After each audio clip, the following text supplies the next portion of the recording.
because I want to hear about Save this. it. But let's I'll get on the... save it. Yeah. Yeah, we'll like, save this sounds like it's going down a really interesting path. So I'm just going to do the intro. Hey guys, what is going on? It's Obadiah. Today we are back with another episode of Musical Hideout, the show where we hang out with artists, musicians, and entertainers in Waylon Jennings' old basement studio. As always, I am gathered here with co-host Ryan Poole, who I will pass it to introduce the guest. Tonight, our guest is Adam. Bro, I don't know how to say your last name. It's all right. You're Not you're not alone. What is it? It's Ollendorff. Ollendorff. Ollendorff. Yeah, that's because I'm like, you straight up sound like a Yeah. like a German Viking. That's right. And speaking of Viking, no, just kidding. That doesn't really play into anything that I know of. But Adam is a guitar player and a steel player. All of the steels, pedal, lap. Wow. I don't know. Blue? Blue? Blue Oh. steel. Can we see blue steel? Actually, do it for the camera. That's pretty good. And by the way, if you're listening to this podcast and you didn't know, we actually put these all on YouTube too. Yeah. So check it out. You'll see the that blue was the steel sound there. of blue steel right Yeah, there. you could probably hear it. You understand. You get it. Adam, and actually, I was referred to you by Alexander Wren. Oh, okay. Because I needed really? a pedal steel player. Yeah, Right. and Alexander Wren, as everybody knows, is a friend of this show. And Adam is pretty prolific. I'm reading the little, we have a questionnaire we send everybody. I'm like reading it. There's too much for me to read, but I'll highlight that Yeah, you we'll talk are about a lot of it, I'm sure. the Community Outreach and Music Program Manager at the Country Music Hall of Fame and Museum. That's true. Very lengthy. You need That's to shorten true. that title. But it sounds really cool, and we definitely want to get into As an that. acronym, it actually works out to curmudgeon. And you've played pedal steel for a bunch of massive artists. Kebmo, Kacey Musgraves. Actually, I might be getting that Kebmo wrong thing. We'll get there. Yeah, he's gonna come looking for me. Yeah. Kacey Musgraves, Need to Breathe, John Oates, I'm guessing of Hall & Oates. That's right. Yeah. Nice. Half Do you of know Hall Hall & & Oates. Yeah. Not bad. And then there's like a whole lot of other things you wrote here. Katy Perry and Kacey Musgraves, you played on their Crossroads thing. Yeah, there's just too much for me to list. Awesome It's a lot of stuff. stuff. What's funny is, like I said, I heard of you through Alexander Wren. Yeah. I looked you up because I had some random client who found me on Instagram, was here at the studio for one day, just visiting Nashville, and he's like, what if we had pedal steel on the song? And I was like, okay, let me see who I can find. Texted Alex, do you know anybody? He passed me your number. Oh, that's really nice. And then the guy, when we like started talking about actual business and rates, he was like, never mind. And then he just didn't want it anymore. Sure. Which is normal. It's It wasn't, you weren't understandable. even extreme. You Man, were like he's super reasonable. It's him and the whole sort of music industry, right? When they find out how much How much it things costs. actually like- cost. Yeah, it's like, well, pedal steel. Oh, never mind. Never mind. Maybe we cut that one. And this guy was like he's a beginner, you know. So anyway, but He was a tourist. He was coming in, wanted to record something in Nashville. exactly. Which is very cool. And so, so anyway, but then after that, like I looked at your Instagram and I saw like one picture with Kacey Musgraves, and I was like, oh, this guy's pretty serious. We should have him on the show. And then that was like enough for me. And so I really didn't do any more research other than your Instagram for 3 seconds. Okay, great. And like I'll invite anybody who's like a professional in the music Yeah. business to be on the show. Yeah. Because, you know, only 1 out of 10 people actually like follows through. And so like anyway, but you like held on, and you like we've had a lot of back and forth texting, and it took a while to get you on the show. Like this is months ago. This is Really? a while ago, yeah. But anyway, it was all based on the strength of Alexander Wren. I guess that's my point. That's And awesome. so- Well, he's an incredible talent, and I appreciate his endorsement very much. But what are we drinking tonight? Yeah, that's the important Oh, part. so tonight we were drinking, and with apologies to my fiance's Kentucky family, we're drinking Jack Daniels, a Tennessee whiskey. It's a good whiskey. It's really. I feel good. like Jack Daniels gets a lot of crap. It does because it's sort of ubiquitous, right? But it's really good. You know, really strange. So, not music related at all, but I read an article. This was 5 years ago. It was on some whiskey enthusiast website. I don't know. It's probably something called like the Manly Man of Whiskey or some bullshit. Sure. You know, and they did this big blind test where they brought in professional tasters and they were testing bourbons. Really. And so they were testing all these bourbons and rating them to see blind what would win. What's the best bourbon? And they were good ones. Ones I really like. Elijah Craig, both the 12-year and the 18 were on there. Which one? What's it called? Elijah Craig. Elijah Craig. Which I is don't know if I know it. That's the original bourbon. Oh, really? The first one. He's the guy who invented it. Or he's the first one to use the charred barrels that give it its signature, right? Yeah, right. And then it's really good. It's like $25 too, and it's amazing. Elijah Craig. Elijah Craig. You should definitely check it out. out. The 18 years is the best. I think it's about 40, but the 12 years is also amazing. My fiance, her father is from Kentucky, and we go up there for Thanksgiving, and we taste a lot of bourbon, and we go and like we've gone to some distilleries, and it's neat to sort of. I'm from Chicago, and I don't know anything. It's a whole different. It's a whole. There, I mean, I think they really live it up there, and it's neat. I mean, they don't drink too much of it. Sure, but, sure. But, well, some people do. I'm sure. They understand it and appreciate it. That's awesome. But in the blind test, they also threw Jack Daniels in there as kind of like it's not a bourbon, but just threw it in there as like let's see what happens. And how did it won. Did it really? Yeah, it beat out like all these bourbons that everyone knows. There was like a Pappy Van Winkle in there. Yeah. There was a what's that one? What's that one called? That's super strong that we like. Oh, Bookers. Bookers. It beat all those out, and it won the #1 spot. So maybe that's why it's so ubiquitous. Yeah, it's crazy. Because it's actually good. It actually really is good. Yeah. Yeah, and it's not unreasonably priced. Yeah. Yeah. Yeah. Anyways, this isn't the whiskey podcast, Yeah. but we can talk about whiskey all day. Well, we talk about everything. Yeah, we talk about everything. But usually our first question is how do you get into music, and maybe we'll go there. But I wanted to start somewhere different because of like what. There's so many different things I just read that you do. Yeah. I wanted to start off by asking: is there like, do you have a main thing, or you kind of view yourself as a jack of all trades, or tell me like what's your main deal? Well, I have 2 tattoos, one on each, so the inside of each bicep. On one it says Showbud, and on the other I have the 12th fret insignia from an Emmons pedal steel guitar. So in terms of what I've committed to as far as ink on my body is pedal steel. And Showbud apparently. Showbud is another brand of pedal Oh, it steel. is. Oh, okay, I was like, I don't know what that is. Showbud, yeah, it stands for it's was a like reference. Airbud. Shot Jackson and Buddy Emmons started a pedal steel company. One of the first, maybe. Well, I got to be careful there, but it was they had a showroom on Broadway above Roberts, which is why that building was the Showbud showroom, and that's why the Showbud Gallery is the top floor of Roberts. And when Is it still? it's still called the Showbud Gallery, but they don't still show. They show buds. Gotcha. Yeah, They don't which still for sell those guitars out there. people listening not Nashville, Robert's Western World is a very famous bar here. Yeah, maybe my favorite. I think the best. I think it might be where I like better, the best too.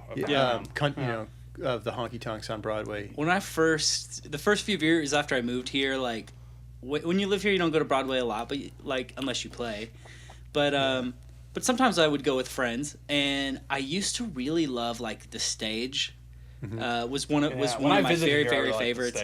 And I don't know, it's like just this big rock band vibe. Yeah, go and like really dance good with rock girls bands. there and stuff. But over time, like the more I've been a part of Nashville, like the less that crazy rock ruckus like downtown vibe appeals to me, and the Same. more like now Roberts is really the only place I really want to hang out with people. Like Yeah, well, I'll show them the rest. There's but then, something that feels like something about Roberts to me that feels like the Nashville that I know from like when I moved here 11 years ago, and that feels really steeped in the tradition of classic country and rockabilly. And, yeah. and that's where we met Daniel Donato. Yeah. And what brought What a him monster. here. That's right. Did you ever see him play back then? I think I did. Yeah, I'm pretty sure that I did see him play at one point. I remember, and I feel like there's always kind of like a 6-string king, like a telly god of Roberts, and before him it was J.D. Simo, and then I think I have seen Daniel play there and was just like kind of blown away by. They have a new guy now. Oh yeah. I don't know his name. I saw him once, but it's the Don Kelly band. Is like the one who always has the hot guitar player. And so Daniel was a part of his band. He's got some new guys, like also a really young kid with long hair, and I'm guessing that guy you said was probably a part of that. Not 100% sure. Yeah. And then I forget. I used to know his name because he was like a massive, one of the biggest session players like of maybe 6 years ago. Maybe he's still popular. I have no idea. I've never used him. Guitar player? Yeah, like the country guy. Oh, maybe like of 6 years ago. I mean, like a telly player. Probably Not Brent Mason. Brett Mason. Brent Mason. Yeah. I think I heard Brett Mason started in that band. That could be. Anyway, so it's like the So band it's like to a be launching in. point Yeah. for these Yeah. guitarists. It definitely. Yeah. Yeah, Seems like it. He's the guy. Yeah, Robert So- seems really, really feels like, I don't know, just so legit, you know. Where every other bar feels like a downtown club.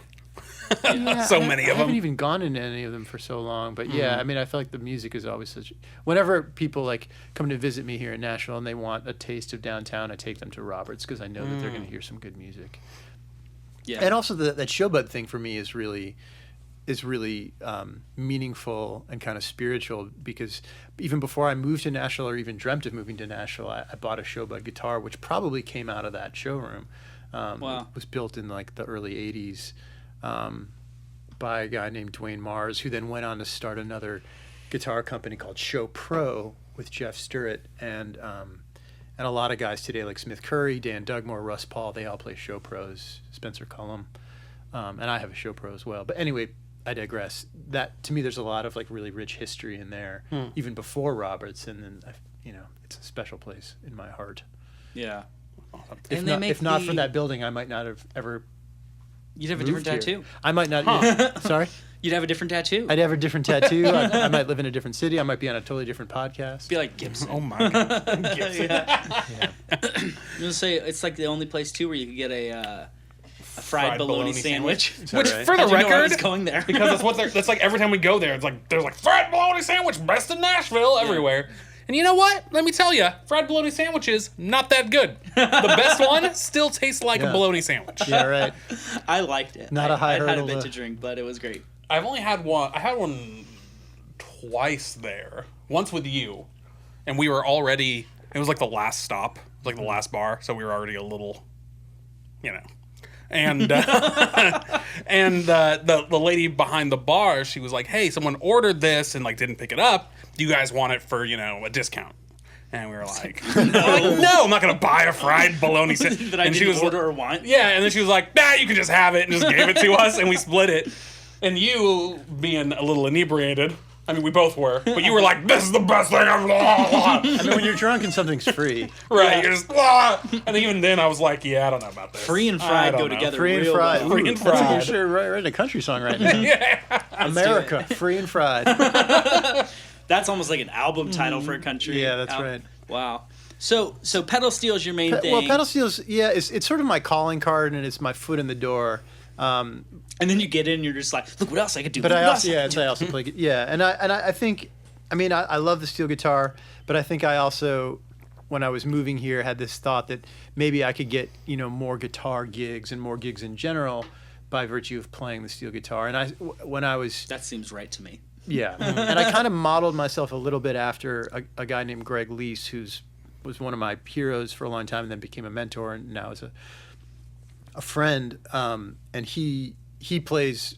I kind of play what he plays, and with the exception of mandolin, he's a really good mandolin player, and I don't play that yet. But he when I was learning how to play the steel guitar, I kept realizing that he had played on a lot of records that I really loved. He played with Joni Mitchell and plays with Bill Frisell and played with Katy Lang and produced the last couple of Lucinda Williams records and played with like Emmylou Harris and played on like the Dolly Parton, Emmylou Harris, Linda Ronstadt trio records and I just thought like, man, if I were nearly as good as he is at those instruments, guitar and steel guitar and dobro and lap steel, that maybe that's a great way to get to play with great singer-songwriters, and that's kind of that was my intent, and that worked out for me, that I was able to play with Will Hoge and Kacey Musgraves and John Oates by virtue of being a multi-instrumentalist in that way, being a utility guy, kind of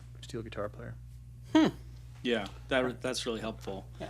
So, did you start with pedal steel? I didn't. Well, when I was like real little, I started on violin, and that lasted like. Wait, maybe, sorry, real quick. Yeah. Let's just stop right here for all the people who Sure. don't know what a steel is at all. Yeah, Because I keep finding myself using the terms interchangeably, which is why I try to just say steel so I don't sound like a dumbass. Sure. But tell us about the difference. There's a steel, pedal steel, lap steel, all these terms people hear. Yeah. Can you just explain to people once and for all, conclusively, the atom. Ollendorff. Ollendorff. I only heard it one time and I got it, Ryan. All right. Just how it sounds, just like it's spelled. I've been looking at your name in a text message for like a month. Formulating what that could sound like. I know, I never thought about it. I didn't even realize I didn't think about it till now. Like, I think I would have said, if he had asked me, I'd probably been Ollendorff. It's close, yeah. Ollendorff. Sorry. Okay.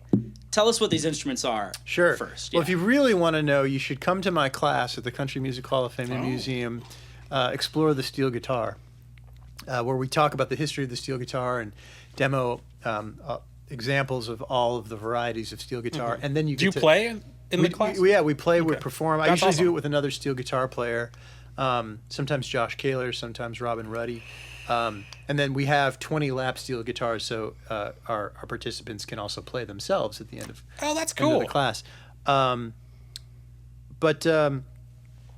So in the family of steel guitar, there's lap steel, which is what I brought today, and I'll play for y'all, which is like the guitar that just sits in your lap, and you play with a slide. And that's like what David Lindley played on Running on Empty, is the lap steel guitar. And all the like the slide, the sort of slide guitar on Jackson Browne stuff tends to be David Lindley, although recently it's Greg Lee's. Sleepwalk. Sleepwalk. Lap steel too. That's isn't lap it? steel, although that's a console lap steel, so it just means that it's up on legs, kind of like a coffee table.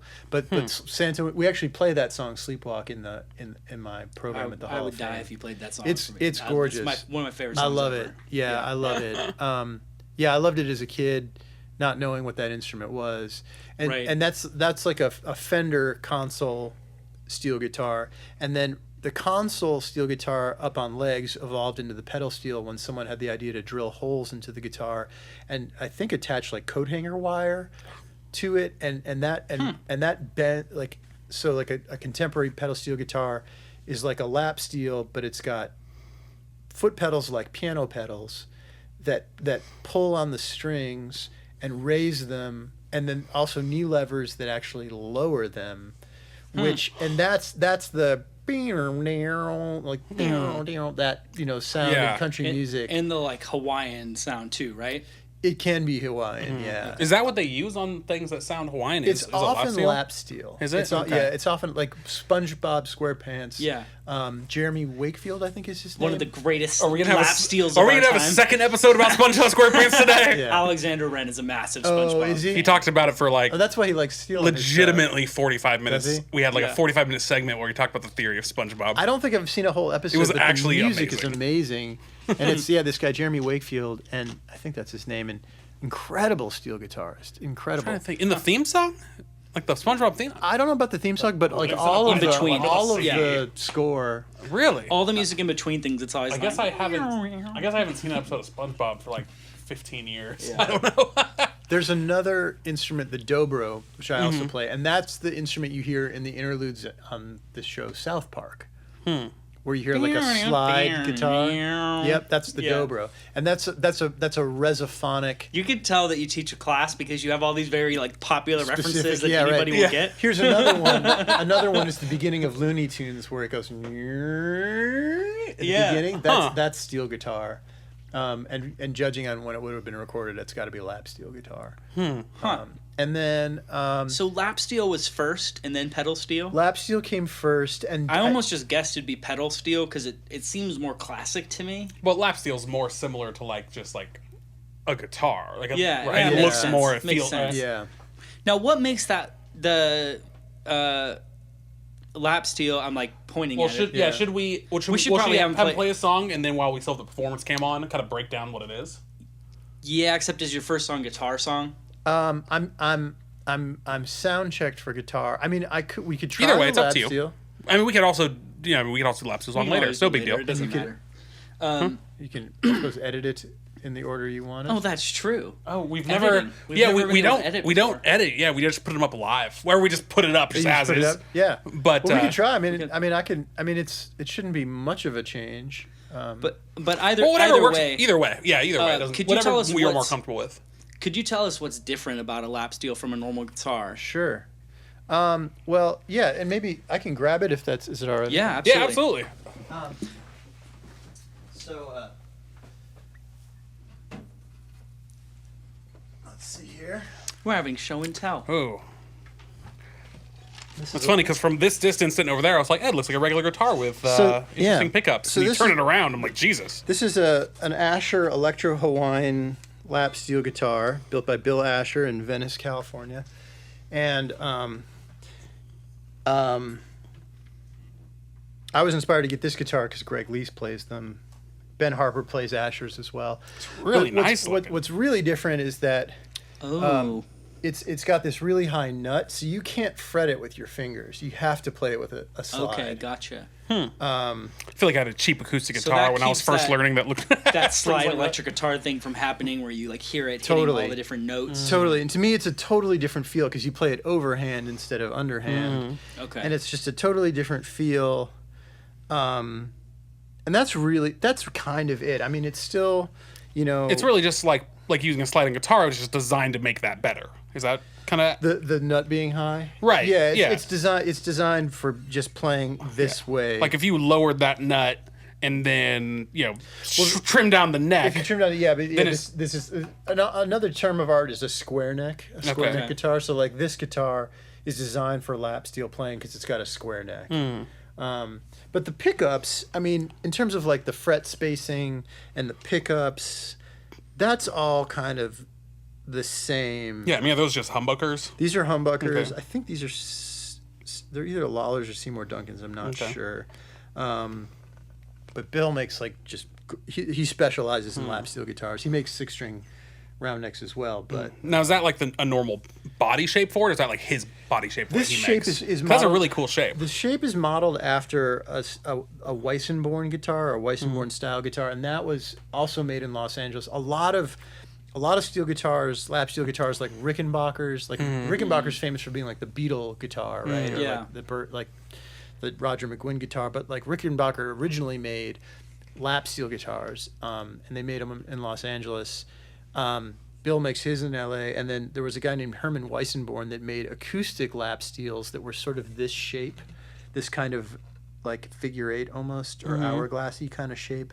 And I think Bill modeled his design after a Weissenborn, which was like an acoustic Hawaiian guitar with a hollow neck.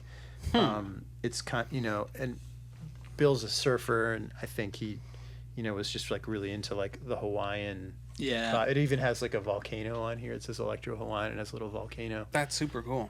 So this shape is similar to a Weissenborn or a Weissenborn style guitar. And one of the interesting things to me about steel guitar, this is getting so boring, but no, not to me. but like a lot of like names of steel guitars have become are associated with the brand name or with the maker. Like Dobro is kind of like a word like Kleenex, where like the brand name stands for the like Mack truck. right. Yeah, It's gotcha. a brand name, but But it's or like, Coke for some yeah, people. it's like right? colloquial use as just the of the whole, as what it is. Right, as what it is. Huh. And I'm sure there's a great word for what we're talking about. But Dobro is like the Dopera brothers made these resophonic guitars, and they started a company called Dobro, and now a lot of like Dobro is like a can mean any resophonic guitar sometimes. Like a Weissenborn, that's like a family name. It's also like a style of guitar that's a hollow body, hollow neck, hollow body, wood body, acoustic lap steel guitar. So this is like an electric Weissenborn almost, and it's chambered, and it almost sounds like a cello. It's really Really? Huh. beautiful sounding. And what's it made out of? What kind of wood? I know it's this. I know the top is koa, and I think the neck is koa. Very, and the very body, Hawaiian I of them. think is mahogany. Okay. So you can only get koa from Hawaii, right? That sounds right to me. That's what I've heard before. It's like super, super expensive wood. Yeah, it's really pretty. And the Weissenborns were Koa. I think the bridge is Koa as well. Weissenborns were made out of Koa. It's got a really cool flame look on it. Yeah, it's gorgeous. Bill makes amazing stuff. Yeah, if you ever see Ben Harper playing lap steel, Ben has a signature model that looks like a Les Paul. It's just awesome. Okay, I might be throwing you under the bus. Yeah. But I think I want to do your previously scheduled song first. And I think we're about ready to move to performance time. Sure. But can I get you to play like 30 seconds of Sleepwalk before you start? Do you know how to play that song? Yeah. Just to stay in line with the lap steel and show people what it sounds like. Yeah, plus everyone will recognize that. Everyone will recognize what that sounds like right off the bat. Yeah. I wonder if I can... I'll do my best. It's been a while. Is that, you keep your slide in a pill bottle? I keep my picks... Oh, your picks? Oh. In this pill bottle? Yeah. I always have. Huh. For some reason. I kind of find it's not an uncommon thing. I'm going to go run the sounded from there, but Sure. you're ready to go just whenever. You don't even have to ask. Just play and I'll have it up. So do you, I mean, if, yeah. So I guess just, give him his, do You can just the go to sleepwalk. line or whatever. Just make sure you're sending me the audio still. Yeah. And then you can go into your track. Okay. Yeah, the one you intended on playing, Sure. the one. Yeah. So I'll do a little bit of...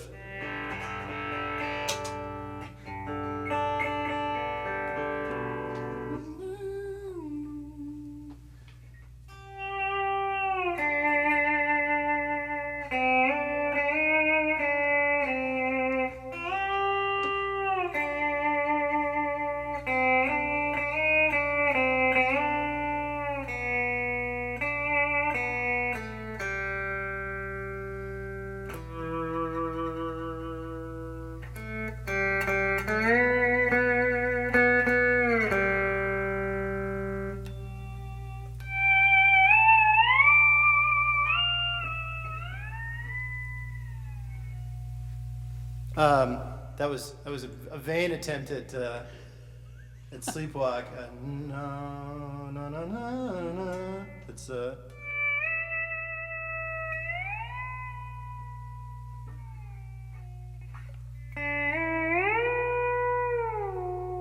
That's the line that everyone knows from Sleepwalk.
How's that for you, Ryan?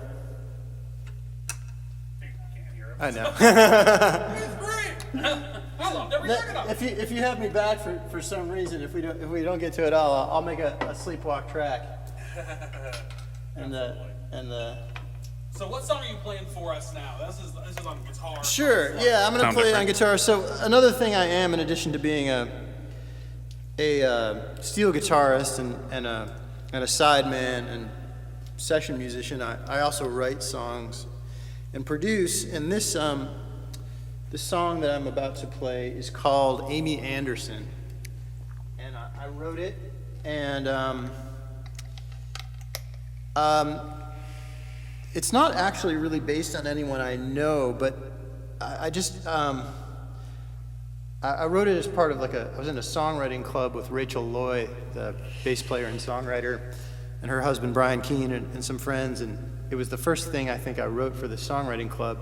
And I had just finished reading the book East of Eden by John Steinbeck, which is massively famous. Massively famous book, and takes place in California mostly in the 1800s or turn of the century. But anyway, one of the main characters in the book, the main character, his mother the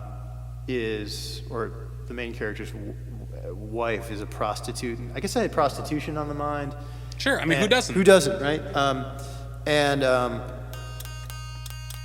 I don't know. Somehow I just got it. I got it in my head that I don't know, like sort of like, what if like someone that I had gone to high school with had it turned out been a prostitute, and I went to a high school where there was like kind of like a lot of materialism, and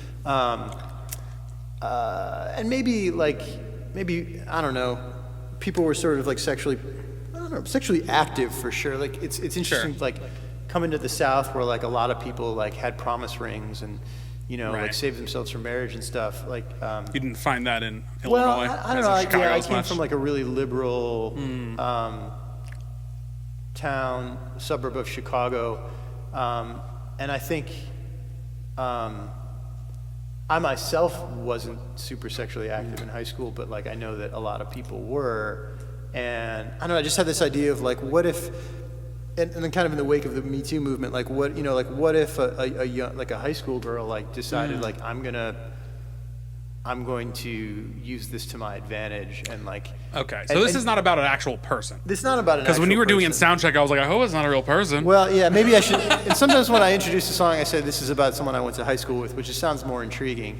But it's not really. Sure, I mean it's a story. And right? Yeah, it's a story. Story element. Yeah. Yeah, I got and it. It's, okay. Yeah, and it's not. Because I was like, you name them and everything. I was like, I hope it's not a real person. For me, maybe it captures like some aspect of. It's the idea of a person. It's the idea, and it's like the feeling for me of what it felt like to go up in this community where I feel like some people.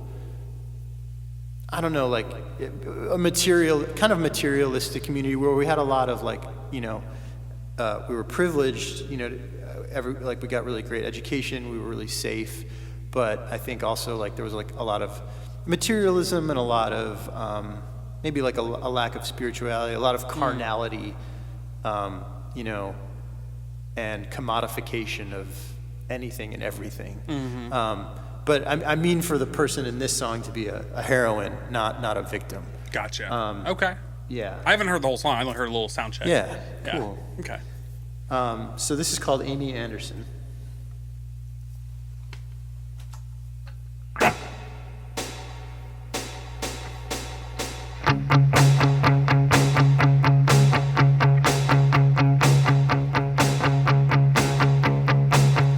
Amy Anderson from Highland Park,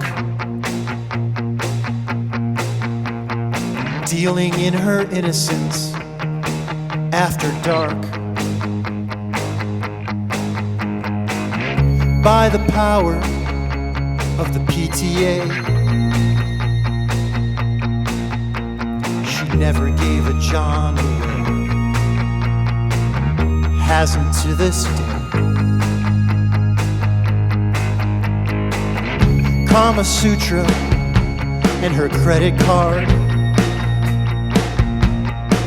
Daddies didn't need a pill to keep Amy hard. Her parents pied a terre. All the tricks went down there. The head of our class was the best piece of ass the principal had ever had. She only made our homeroom sad, walking the halls in her Uggs, blowing kisses for drugs. Friday evening, after hockey games, pretty girls brought cupcakes with the players' names. A party where nobody cares. Couples wander off upstairs. Folks noticed Amy hardly came. Messaged addresses to her just in case at the Hideout on Lakeshore Drive.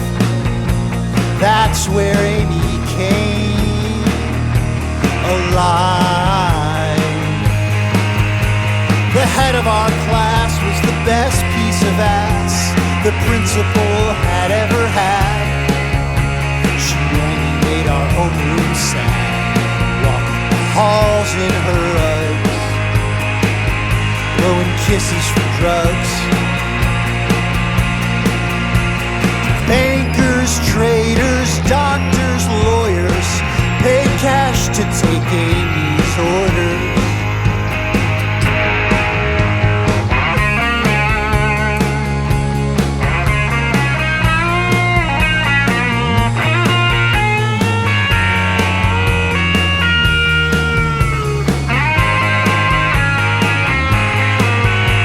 The head of our class was the best piece of ass the principal had ever had. She only made our homeroom sad, but boy, she made the room moms mad. Walking the halls in her Uggs, walking the halls in her Uggs, walking the halls.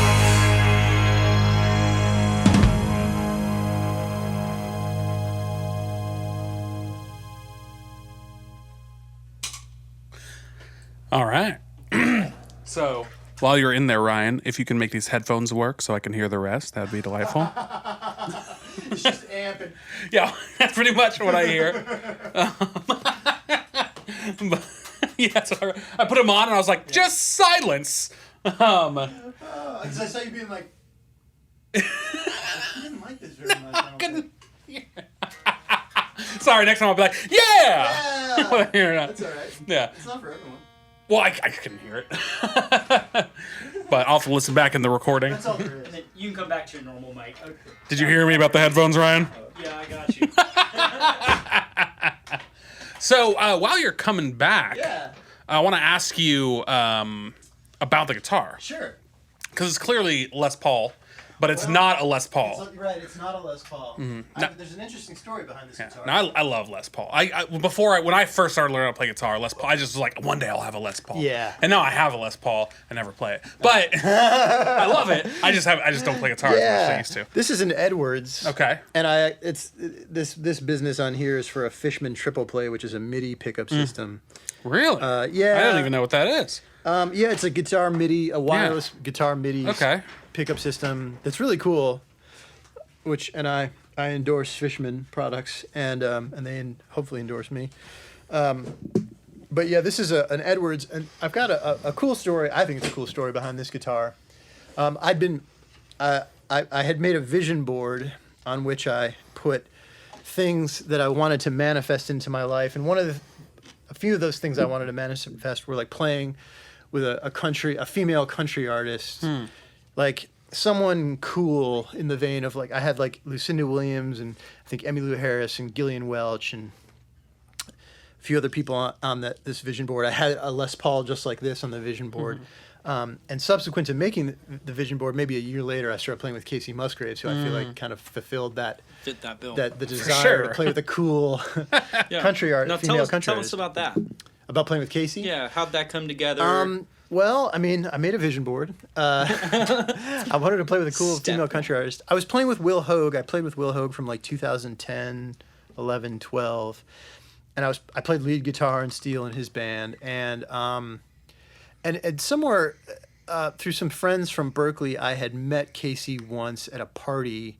I think like at the brothers Osborne's house. I was just very charmed by her and checked out her music and was very charmed by that. And actually, it's funny. I wrote her a letter at care of her publishing company and just said like, love your music. It was really nice meeting you. Would love to collaborate sometime. And I never heard from her, but well, I shouldn't say never did. A few years later, I got an email just out of the blue from her saying, "I'm Kacey Musgraves. I have I'm putting a band together. I'm going on tour."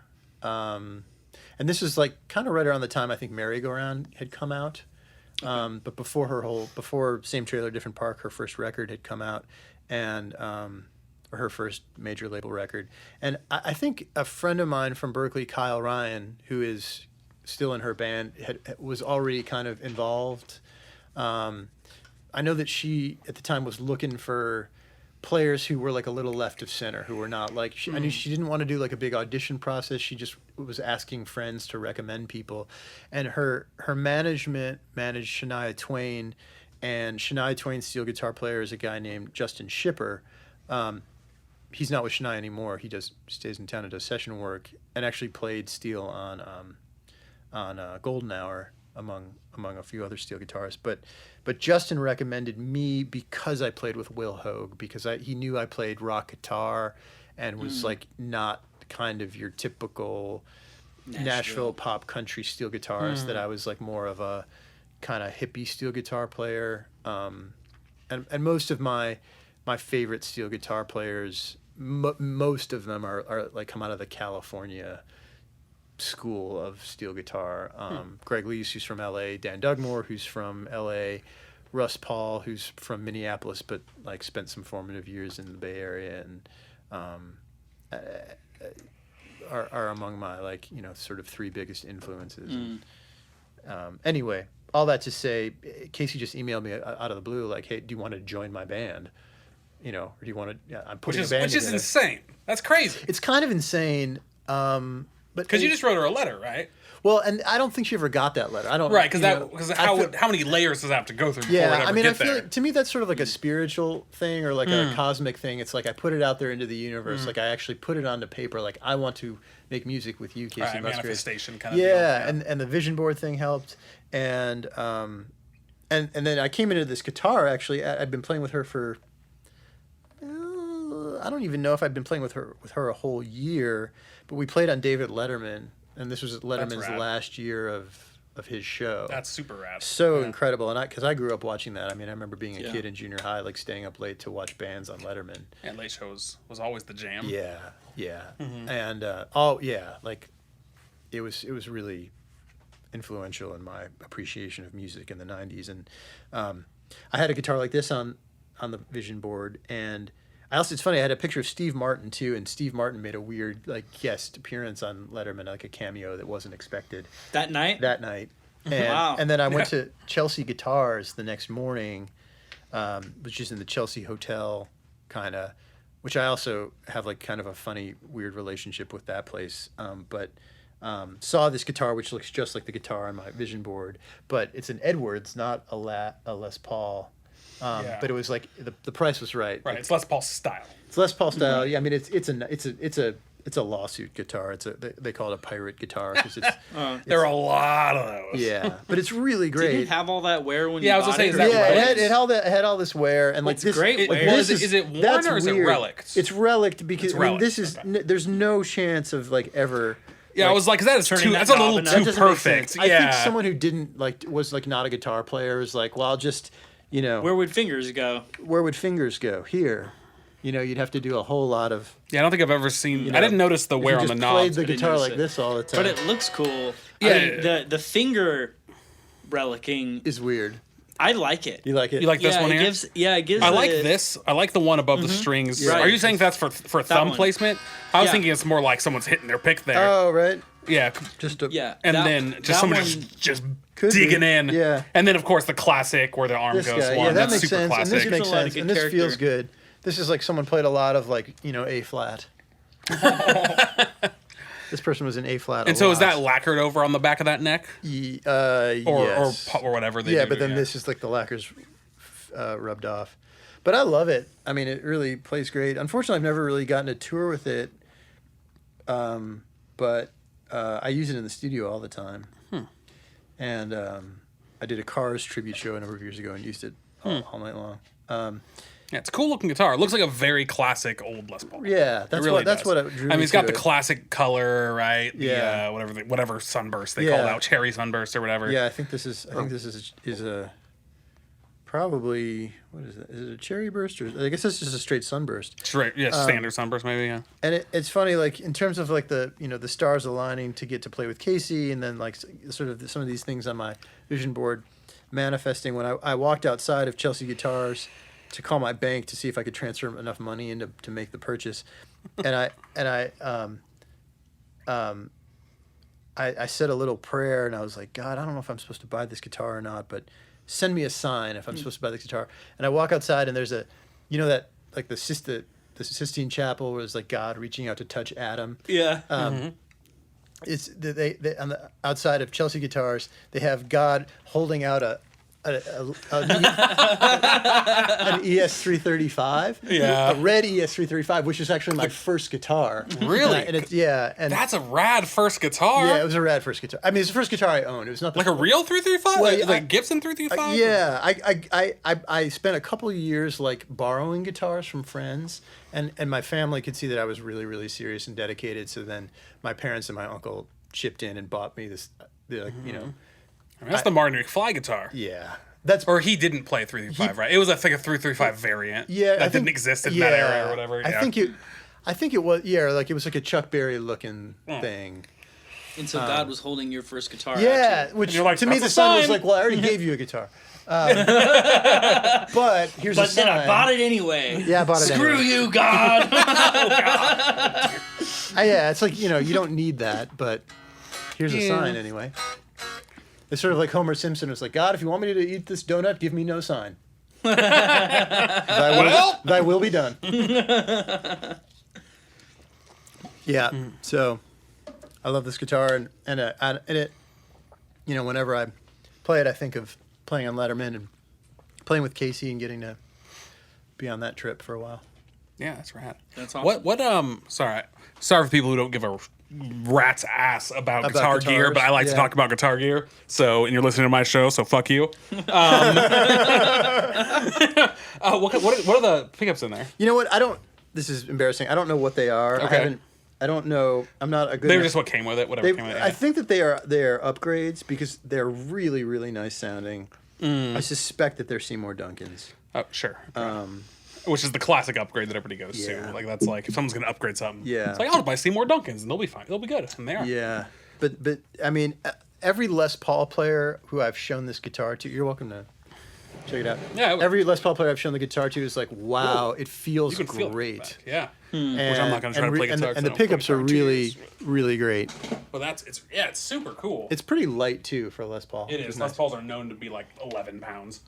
The or whatever the weight is. Don't judge me if I got that wrong. I feel like it's 11 though. I think, and I bet this guitar is like 7 or 8 pounds. So someone like relicked this and like they really like you could feel all the relicking. Yeah. That's super. It's not like they did it and then lacquered over it to keep the look.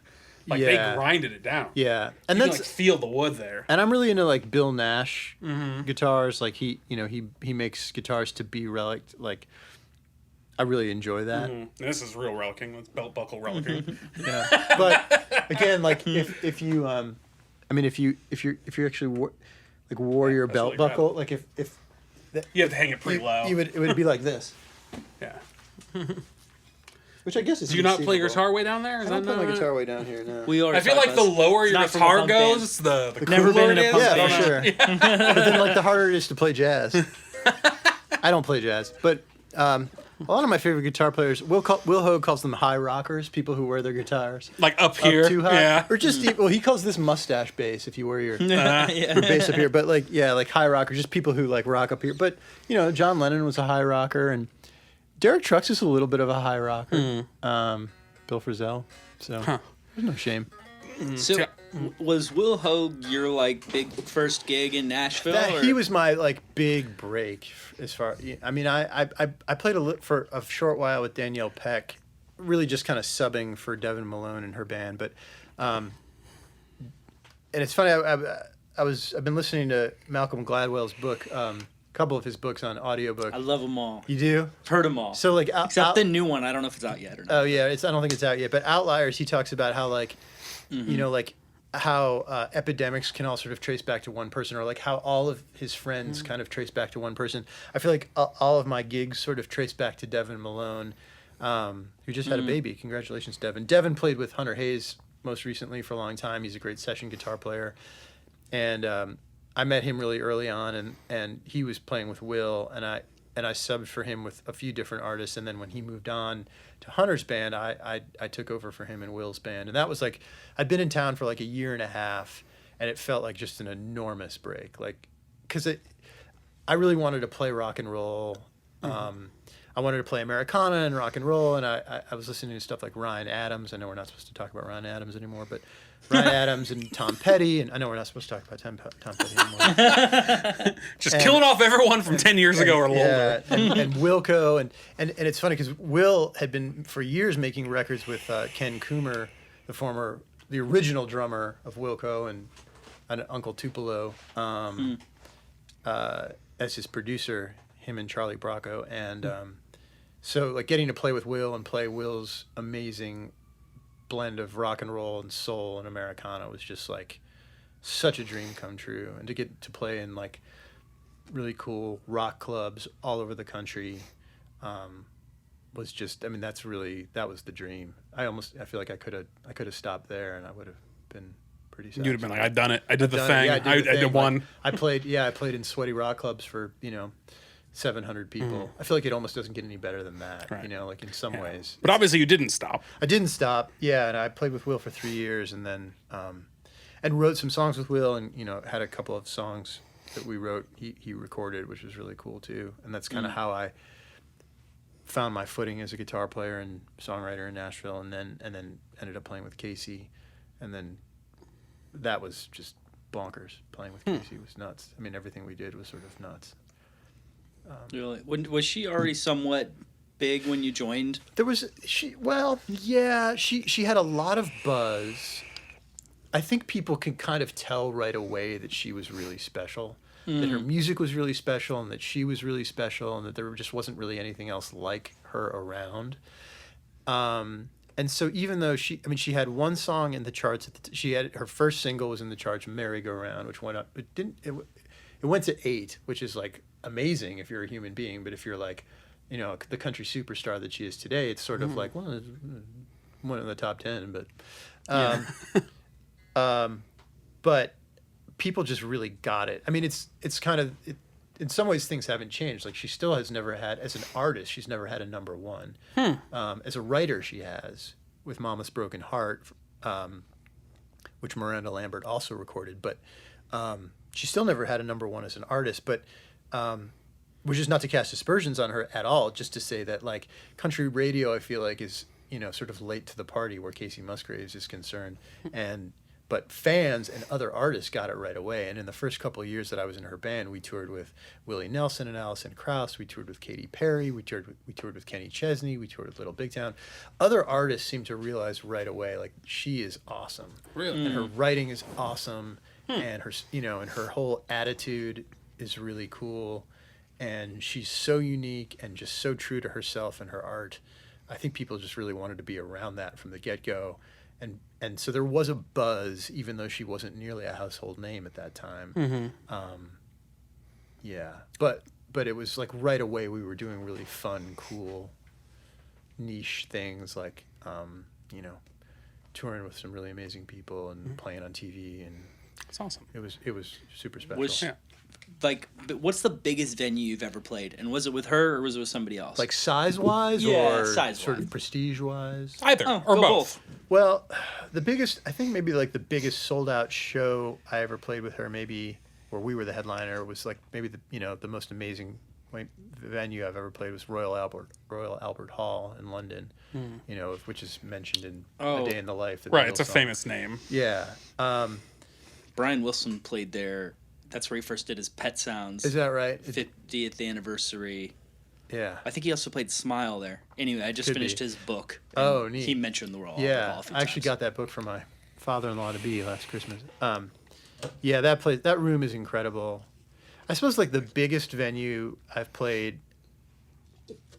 When we toured with Kenny Chesney, we played some awfully big football stadiums. We played Cowboy Stadium. I don't know that it was full when we went on at Sure, it's 11:30 in the morning. Whatever, if it's 80% full, it's still insane amount of people. It's funny when there's like 10,000 people and it feels like no one's there because the place holds 100. But not. I mean, it was plenty full. But that's probably like the biggest venue I've played. But it's funny because in some ways, I feel like there are diminishing returns, excitement-wise, when you play a really huge place. It's a huge thrill, and it's an incredible privilege to get to play someplace that big. And it usually means that you're doing your job well, usually, and that you're having success in your music career. But I feel like playing, like with Kacey, like when we played a place called Shepherd's Bush Empire in London, a year and 2 years before the Royal Albert Hall, which holds maybe like 2,200 or 2,700 people. That's in some ways more exciting because it's hot, it's sweaty, the people are like right there, and like more connected with the audience. You feel more connected as opposed to a sea of nonsense. Yeah, and even like, playing on in-ears as you do when you're playing with like a really big, commercially successful group. And when you're playing in stadiums, you're usually playing on ears. Pretty much everything I did with Kacey, we did on ears. It's it's great. Shows are great and it's exciting, but something's lost for me playing on ears.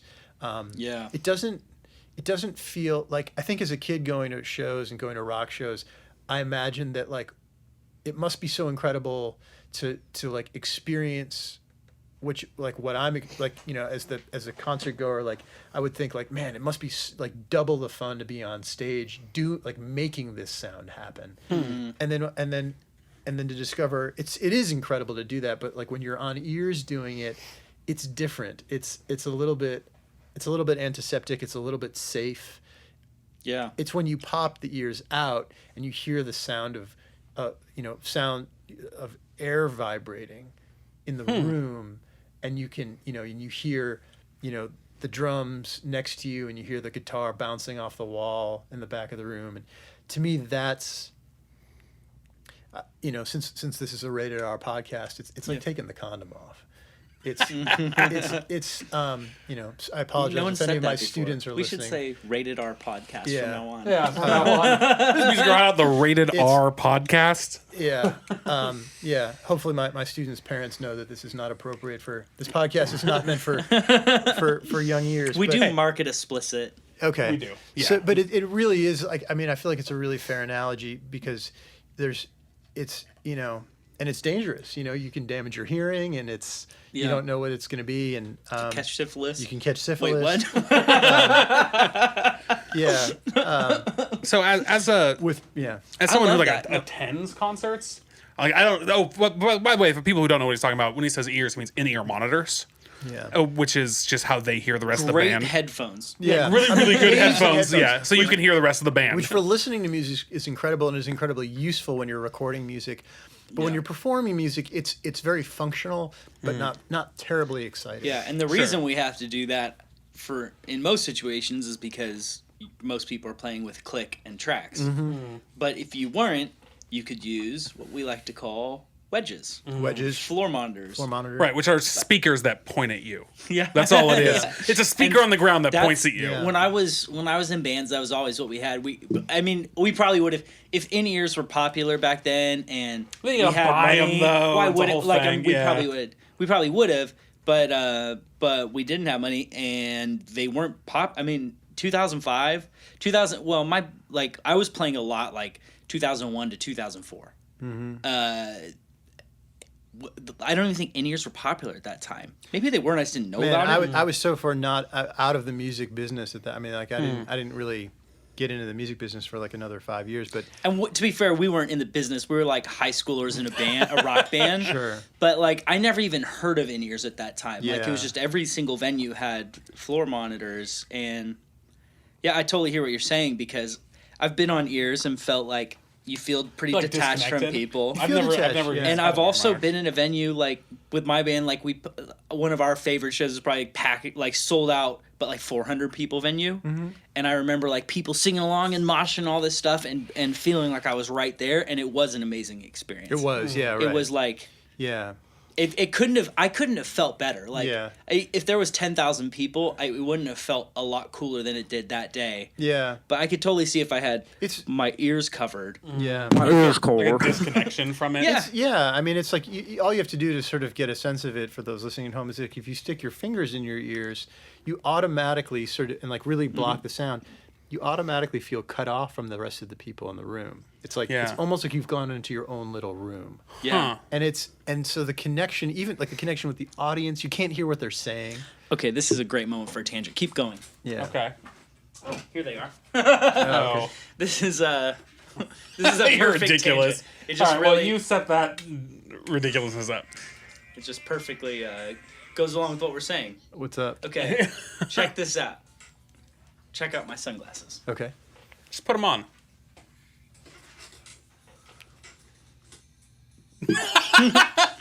Whoa. For That's those cool, of you right? who That's pretty slick. aren't Adam is now listening to music Yeah, that's Through crazy. his through a pair of sunglasses. sunglasses.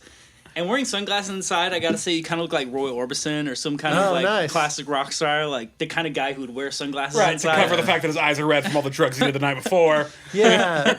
Man, I always, it's like Mike Campbell always wears sunglasses. Like, is he always high? But I don't know. So I don't know how loud that is for you. It's like a comfortable listening But volume. like, I can just barely hear anything. I can hear just a slight amount of noise. To me, it's like No, you can't. I I can just turned actually it down hear a you guys Now I can't hear it fairly at all. okay, but it's like a comfortable like. That's what's rad at this like lower level, I can hear it all now. because I can turn it up. It can get kind of, it can get loud. That's pretty loud. I mean, it's not painful, but it's like. But if you turn it down, you can still have a conversation and feel like you're a part of the room, but you got a little soundtrack going. Dude, that's pretty rad. Yeah, and anyway, that just reminded me of the you just want to in-ears show off thing. your like fancy bows Yeah, I and thought it was sunglasses. just Like, good so these are tangent. That's bows. really cool. They are Keeping really everybody, Wow, and they look like wayfarers. cool. Yeah. yeah, keeping everybody in the world updated with my newest tech. That's slick. How Those much are they? sunglasses, $200 at Best Buy. Oh, really? Yeah, which is not Totally crazy worth at it. all. Like You can sunglasses also are normal. take phone calls on them. No Which is way. pretty cool, That's yeah. rad in your car. That'd be really slick. Yeah, you're just wearing sunglasses, and then you like answer the call by pressing a button, and now you're just talking, and like your ears. And the biggest thing I noticed about it, the reason I got them was for like going into nature, like going hiking or something like that. Like Yeah. I love to listen to music. I always want to be listening to music, but I also like love being in nature and all of that. Yeah. And when you have headphones on, you immediately disconnect yourself from the world because you block all ambient sound. And you also like have this weird pressure in your ears. Yeah. And so you're completely in your own world. And so what I thought was rad about these and why I got them was they keep you in the normal world. Your ears are uncovered. You Yeah. still hear everything. I like that. Yeah. And you get some music too. So Definitely. maybe you start wearing those on stage. I'm sure it just get drowned That's out. the future. That's the future. I think in the Everybody future on they're stage gonna wearing- they're just gonna implant a little mini speaker into your brain, Yeah. or into your canal. If they haven't already. Right? You don't even know. How would you and know? you're just getting like Obamacare. Thanks, Obama. and you're just getting like random Bluetooth ads all the time, Oh my like as you pass a store. Stop by Walgreens. How do we know we're not already? Right? It's implanted into our brain. I'm not a thoughts. huge conspiracy theorist, but it's like But But maybe you're I a am. little bit of a conspiracy theorist. a little bit. Well, Yeah. I Do you think we went to the moon? I think we went to the moon. But you're not sure.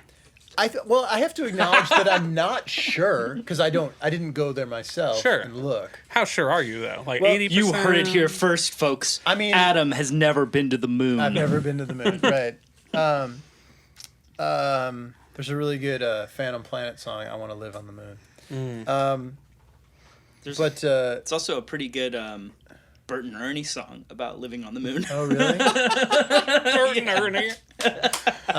Of Sesame Street fame. I had a roommate in college whose father is a legit astrophysicist, and wow. he says that there are instruments on the moon that they couldn't do what they do in their jobs if those instruments weren't there. But then I talked to someone who said, well, I don't think that humans went to the moon. I think that maybe we sent like some Instruments. some modules like a lunar module up there that put the instruments up there. But Really? Weirdly, You 2 guys think we nights went to the ago, moon? I watched about half a documentary about not going to the moon.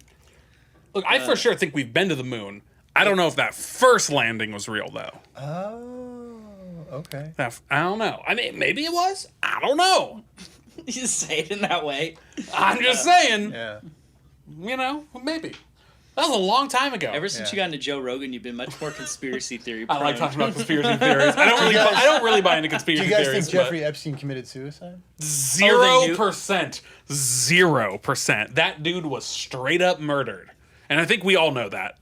You are a conspiracy theorist. No, that's not a Look at you. conspiracy theory. Yeah, That's it's just a modern, obvious. like, I don't the know old conspiracy theorists, you're kind of like a fan. But the new ones, the modern ones, you're all in. You're like There's a real... no what? I think it's easier to be a conspiracy theorist in your own time.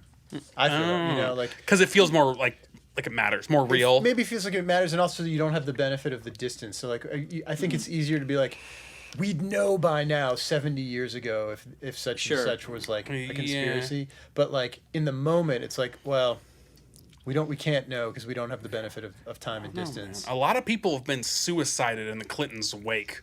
You know what I mean? I don't know about a lot of people. More than normal amount. Can I tell you something though? Can I tell you something? I was living in Washington D.C. and Webb Hubble is one of those people who is like, I don't know that it's a lot. I feel like it's Webb Hubble, and can we name another person Who in the Clintons' wake who committed suicide? Look, off the top of my head, no. But Okay, I've read a list. Let me ask you a quick question, Yeah. Adam.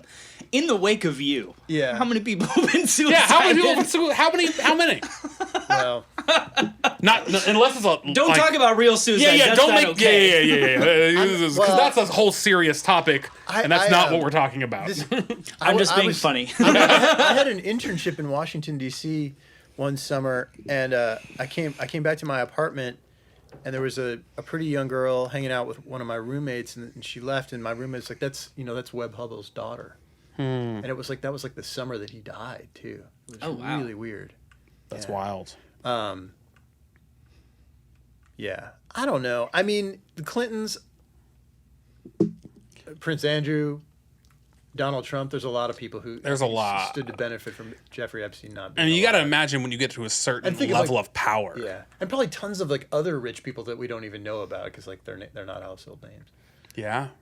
I don't think. I mean, I think he was left alone on purpose and probably did it. I mean, well, he was on suicide watch And then taken off for no reason. Exactly. That's the big thing is because he was on suicide. I don't know how much you know about this. I know nothing other than memes. Okay. So, which is fair and accurate. And I don't have an opinion. He was I know that running just having memes doesn't mean I'm He entitled to was opinion. running a I'm not. sex trafficking ring for himself and to benefit tons of other like New York billionaires and probably like Prince Andrew and probably at some point Donald Trump. And he was about to out like meaning this. like he was like basically a pimp. He was He had an island. Pimp Island. he trafficked in 14-year-old girls. Like What? Yeah, he was this awful, terrible person, and he was on suicide watch. And the thing was, he was about to out all these billionaires, like out all these famous, out all these politicians, and come out and just be like, he was going to out them all. And that's why we had him, and he was on suicide. People were watching him, and then for no reason, he was taken off watch, and then they're like, he committed suicide. And like it's like he attempted Right? he attempted suicide in June, so theoretically he'd be on suicide watch, right? So then like after like a few weeks he was taken off suicide watch for no apparent reason. And then Literally no reason. And then like the guards that were assigned to guard him were asleep for 3 hours, didn't check on him for 3 hours. Just kind of in the middle, like in the middle of their This is shift. sounding a lot like Jesus. Sorry, wait. I just realized the implications of what I just said. Just the part where the guards fell asleep. Never mind. Okay. So it's nothing Never like mind the Jesus. rest. I recant everything I ever It said. doesn't make I've any never done sense. this show. You know, it's like if you're the warden of that prison, like aren't you like gonna make sure that your most famous prisoner ever is always watched. is always watched? But then, except for these few hours where he happened to commit suicide. Just that last part just so reminds me of like growing up at a Christian school, like hearing apologetics when they're like, what your most famous prisoner, like of course they're gonna watch him, like make sure he didn't. Oh wow, I see what you're saying. Sorry, Yeah. that It's was a weird it was a weird connection. connection. Yeah. No, it's- I there's realized something- listening back to this show, by the way, this is a tangent. Yeah. Sometimes I hear the comments I make and I'm like, why the hell did I say that? But I know why. Oh. It's because I'm mostly listening to you and I just follow all these little rabbit trails in my head and then I like poke out at one point and say a thing. But out of context, it just sounds crazy. So That's all right. I'm live on Life's the internet crazy. so much So at this just- point that I just assume that half of what I say is bullshit. And You just I just say roll words. with it now. But anyway, so suicide watch. And Yeah, and so then you anyway, just so what are your- conveniently. So do you guys have like you're 100% he commit. He was murdered. What do you think? I think that he was deliberately left alone so that he could commit suicide. Okay, and that's a pretty. But If I had to guess, I don't. Man, know. that's a really good way to think of it, because it's like, okay, maybe he wasn't murdered, but he was conveniently left alone. I mean, in a bizarre, just absolutely makes zero sense. I mean, it's like. But he was just about to out so many powerful people. Did he say, "I'm going to out powerful people"? Yeah, he told a reporter in the New York Times that he knew the names of lots of really powerful people who were also pedophiles and who were also, raping children. Right, and then all of a sudden,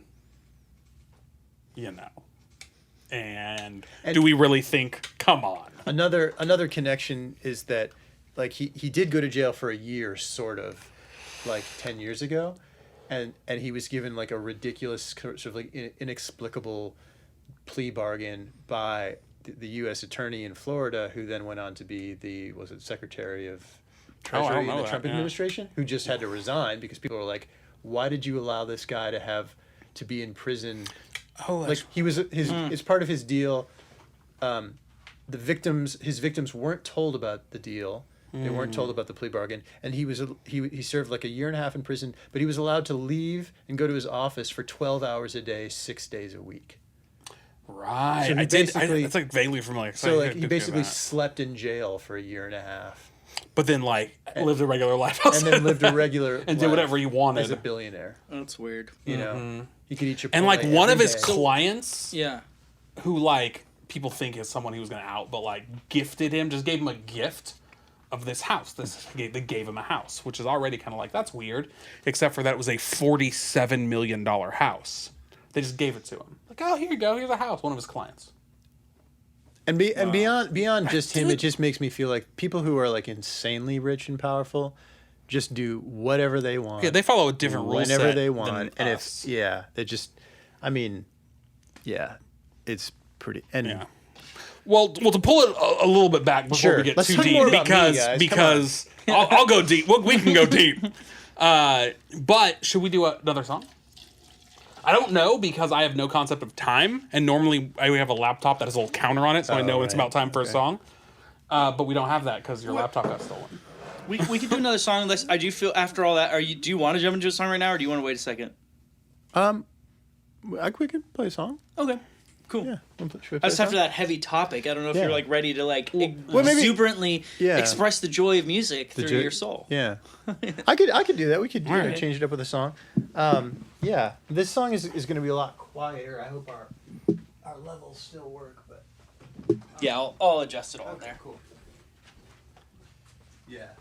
But I'm glad we agree that was some funny business. That was hella sketchy. And I feel really bad too. If you can mute the reverb on your vocal mic when you're talking, would be helpful. Sure. Maybe my headphones will work this time, so I can actually hear things. I feel really bad for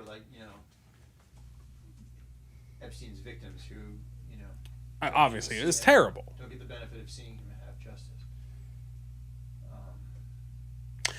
That's kind of a weird concept, the idea of justice, and I can't hear myself in my own head like that and talk, but Justice in the victims? Well, no, justice in that, like, I feel like some people would say, well, he got what he deserved, he's no longer alive, but most people, I would say he didn't get the justice he deserved because he got the easy out. Yeah. And that's such a weird concept. I feel like, to me, like, justice to some extent means like the perpetrator having to sort of answer for their crimes. Yeah. Sit in time out. Yeah. Rather than just being like getting a piece out of the world. Mm. Yeah, really interesting. I mean, sorry, I'm like taking it like deeper as you're preparing to play the song. Just bringing down the mood real strong. No, that's all right. That's just the way it is. Cool. So, what song are you playing for us? That's just the way it is. That's just the way it is. I'm just kidding. Oh yeah, I was like, all right. I'm gonna play a song called "Mixtape." Okay. And this is also a song about high school. Nice. That's just the way it is. Don't test us. We will make you play it. So did you play piano in that punk band? You should have seen when we had the saxophone player in here. The very first thing I asked him, I was like, "But you're gonna play Careless Whisper, though, right?" You play what now? Careless Whisper. When we had a saxophone player in. Yeah, man, yeah, by Jerry Rafferty. Yeah, the second he came in, that was like the very first thing I never met the guy. I was like, "But you got to play Careless Whisper, right?" Wait, sorry, I'm thinking of Baker Street. What's Careless Whisper? That. I can't sing. It's the saxophone, a sexy saxophone guy. That's Baker Street. Yeah, that's not it. If you heard it, you'd be like, "Oh, that one."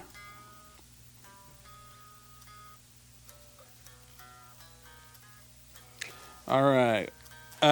Whenever you're ready, I think Ryan's ready in there. I'm having some tuning issues. Yeah, no worries. Do what you do. Ryan, I'm gonna send you the track.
Out, right?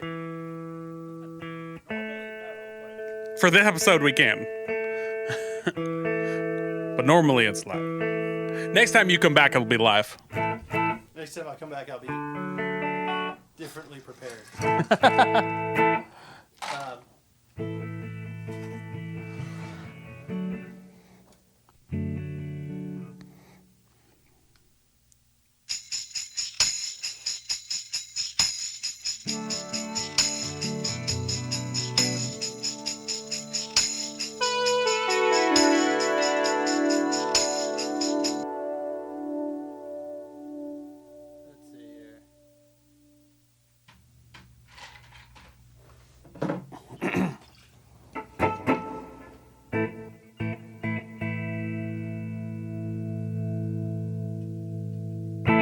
Ready for me?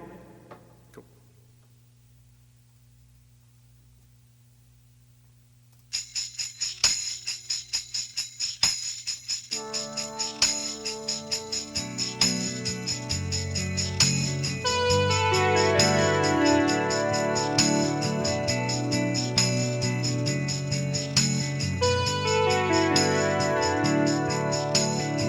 I signed myself up for chorus.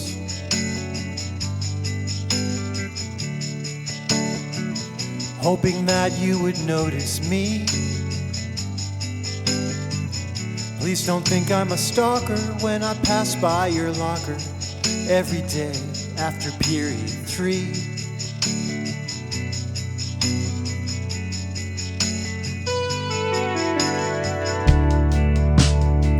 I rode my bike past your bus stop.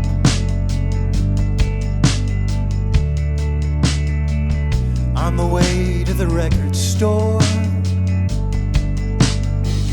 Didn't think you would be there, kinda late, but I don't care. I know I've seen you there before.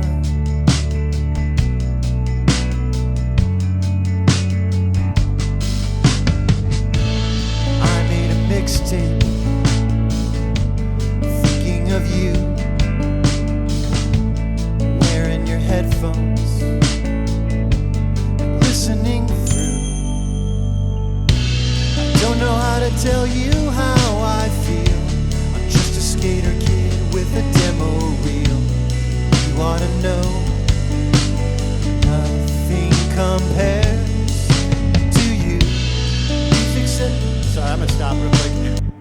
Sorry, I feel like the track's way louder. Is that right, Ryan?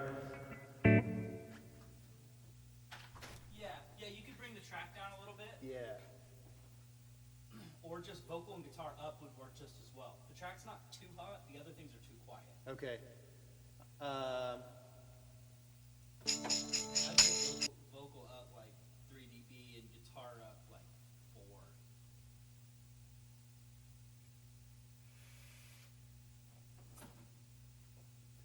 I'm maxed out on guitar, but I brought the vocal up and the track down. Actually, you know what I could do? I could turn the preamp up on the guitar. Okay, yeah. Yeah, give it. Quick test really quick. Yeah.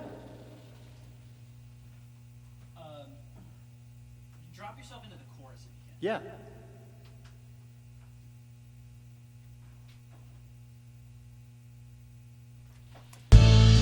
I made a mixtape thinking of you, wearing your headphones, listening through.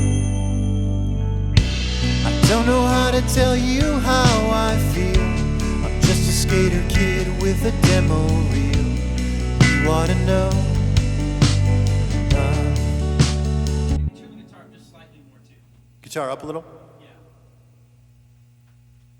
Yeah, and then you're good to go.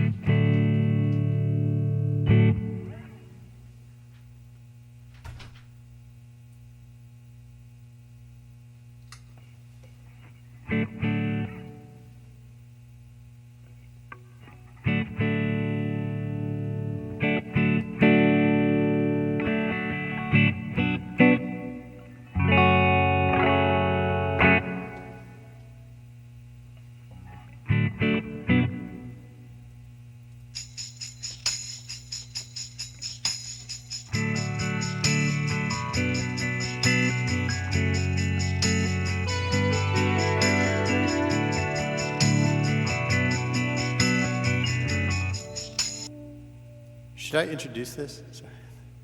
I mean, give us like the name, Yeah. so that when people like it, they can look it up. Shoot. I just screwed up my reverb here. Hang on, sorry.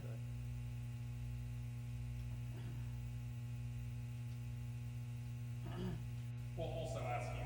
We'll ask you after, so that way you can say that. Yeah. Hey. Cool. Yeah, so this song is called Mixtape. And I wrote it with one of my my songwriting students from camp, actually. A singer-songwriter named Catherine Cottle, who's just 16 years old. And she had the idea. She's like, I want to write a song about like a high school kid who's making a mixtape for a girl he likes, but they live in it's the 90s, and everything he's writing about, he's referencing 90s songs. So there's like a lot of 90s song titles and lyrics in this. Right in the nostalgia. He's right, yeah. But it's like he's making a mixtape of stuff that's like contemporary for him because he's a kid in the 90s. It was her concept, which I thought was really interesting and really cool because she wasn't alive in the 90s. I dig it. Yeah, me too. But I was a high schooler in the 90s, so I kind of provided the like, what about these songs and these titles? And so we came up with this song, Mixtape.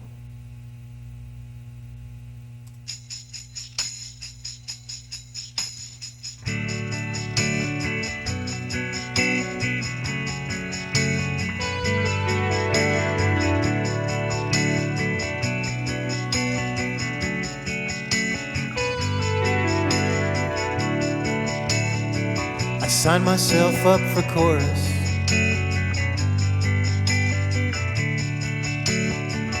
Hoping that you would notice me.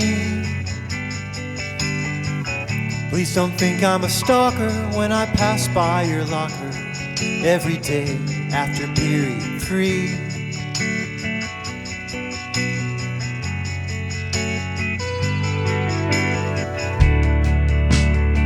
I rode my bike past your bus stop.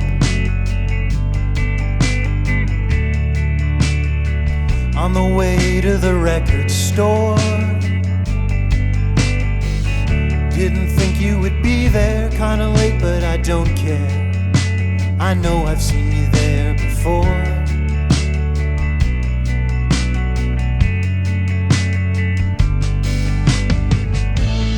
I made a mixtape thinking of you, wearing your headphones, listening through. I don't know how to tell you how I feel. I'm just a skater kid with a demo reel, but you ought to know nothing compares to you. Music says it better than I could, and I don't want to wait to be understood. I'll leave it to them. Soundgarden and Pearl Jam, from the guy with the mixtape to the girl with the Walkman. La la la la la la la.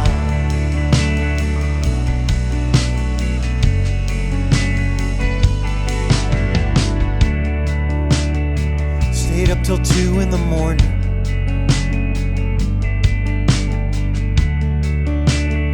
searching for songs on the FM dial. Didn't think you would mind it, left it where you would find it, in your bag while you were running the mile.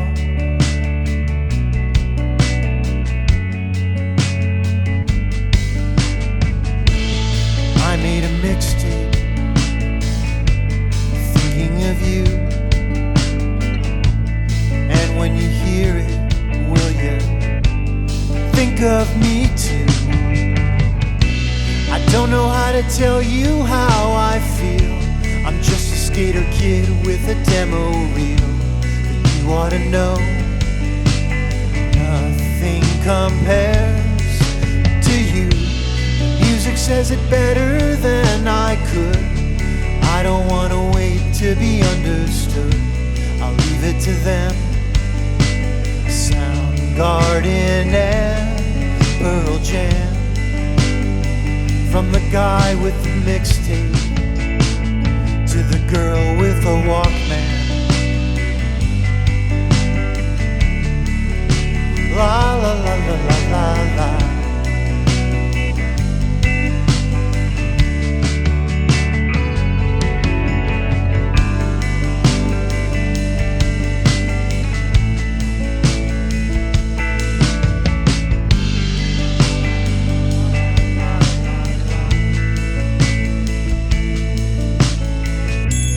Don't know how to tell you how I feel. I'm just a skater kid with a demo reel. You ought to know nothing compares to you. Music says it better than I could. I don't want to wait to be understood. I'll leave it to them.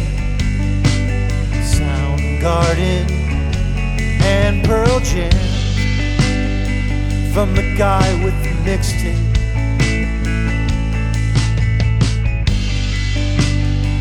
to the girl with the Walkman. Just a guy with a mixtape to the girl with the Walkman.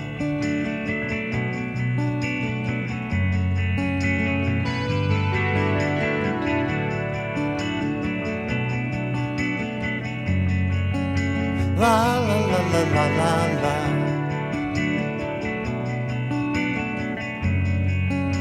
La la la la la la la.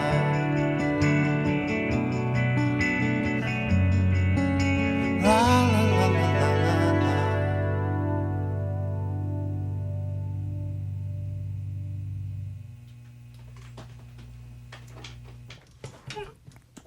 All right, so that was mixtape, and can people find that on the things? That is not yet available. Not yet available. That's the first time that's been performed for people. Oh shoot! That song just got written a couple of weeks ago, and Catherine and I have been working on a. Oh, so this is really fresh. It's really, really fresh. Yeah, that's like maybe that might be the most recent song I've written. Wow. So But I really enjoy playing it. myself and Ryan, Yeah. we've been friends for a long time now. Huh? 10 years. That's Right about 10 years actually this month. Yeah, in like a week. And you married his sister. I did. I knew him first, though. That's funny. And I'm about to marry one of my good friends. Are you really? It's a smart sister-in-law. Let me tell you. Yeah, tell me. Let me tell you about how good it is. Yeah. So, You get to be brothers-in-law. but also you get to bring up awkward topics and make him feel uncomfortable all the time. Oy. But It's so fun. so it's a good move. It's a good move. It's fun. Everyone loves it except for Ryan. Yeah. But in our entire time that we've hung out, he's always had a very large 80s nostalgia thing. He loves the 80s. Look behind you.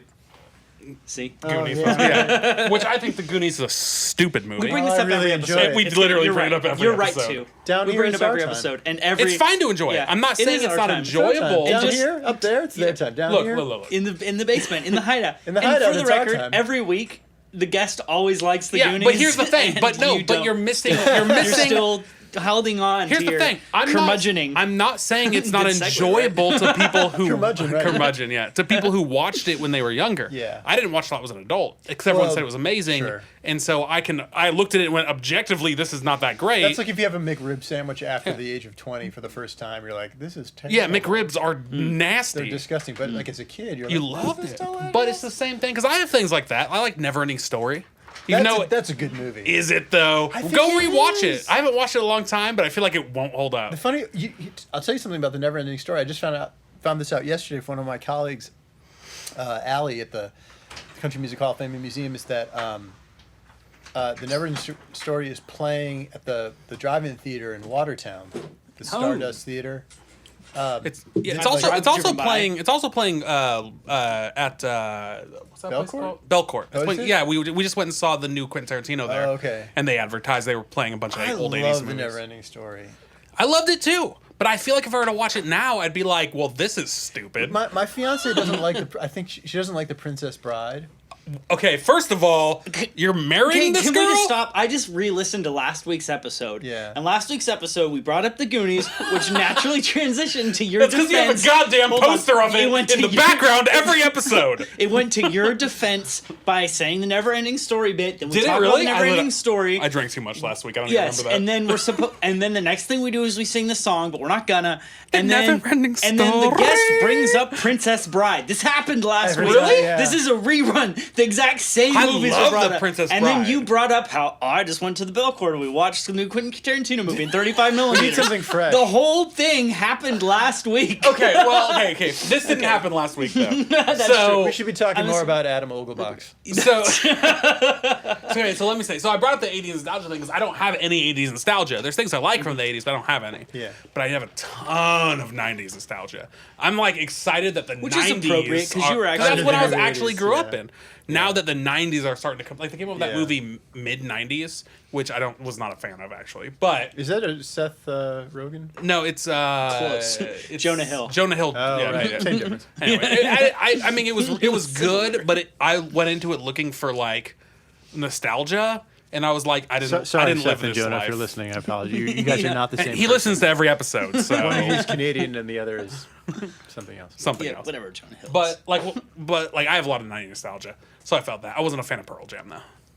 I wasn't a fan of neither. Pearl Jam either. It just rhymed. It just That's funny. fit, That was yeah. one of my questions when you were playing the song. Yeah, I was this guy like- like Pearl Jam? Can't you tell from the la la la la la la la la la la la la? Oh, now I see. Oh, it. there it is. Yeah. But yeah, I really. I'm really excited. 90s I'm is a big coming. fan of all of your tags. Like, I really liked the Hall in her Uggs selling kisses for drugs. Uh-huh. I said it right, didn't I? You walk in the hall in her Uggs, right? Yes, selling kisses for drugs. That's Yeah, right. I like that was probably my favorite part of that song. My favorite part of this song was from the boy with the mixtape to the girl with the Walkman. Is that Yeah, what it is? that's right. Yeah, I like Yeah. that Okay. too. I Yeah. definitely the first Is there- time when you is first there time you said like that, a- I was like, ha ha. Is there a Walkman. longer rhyme scheme involved? Because when I just said it back, that Yeah, didn't rhyme. I do. Yeah. So it's the chorus is, and I think Catherine came up with that hook from the guy with the mixtape to the girl with the Walkman.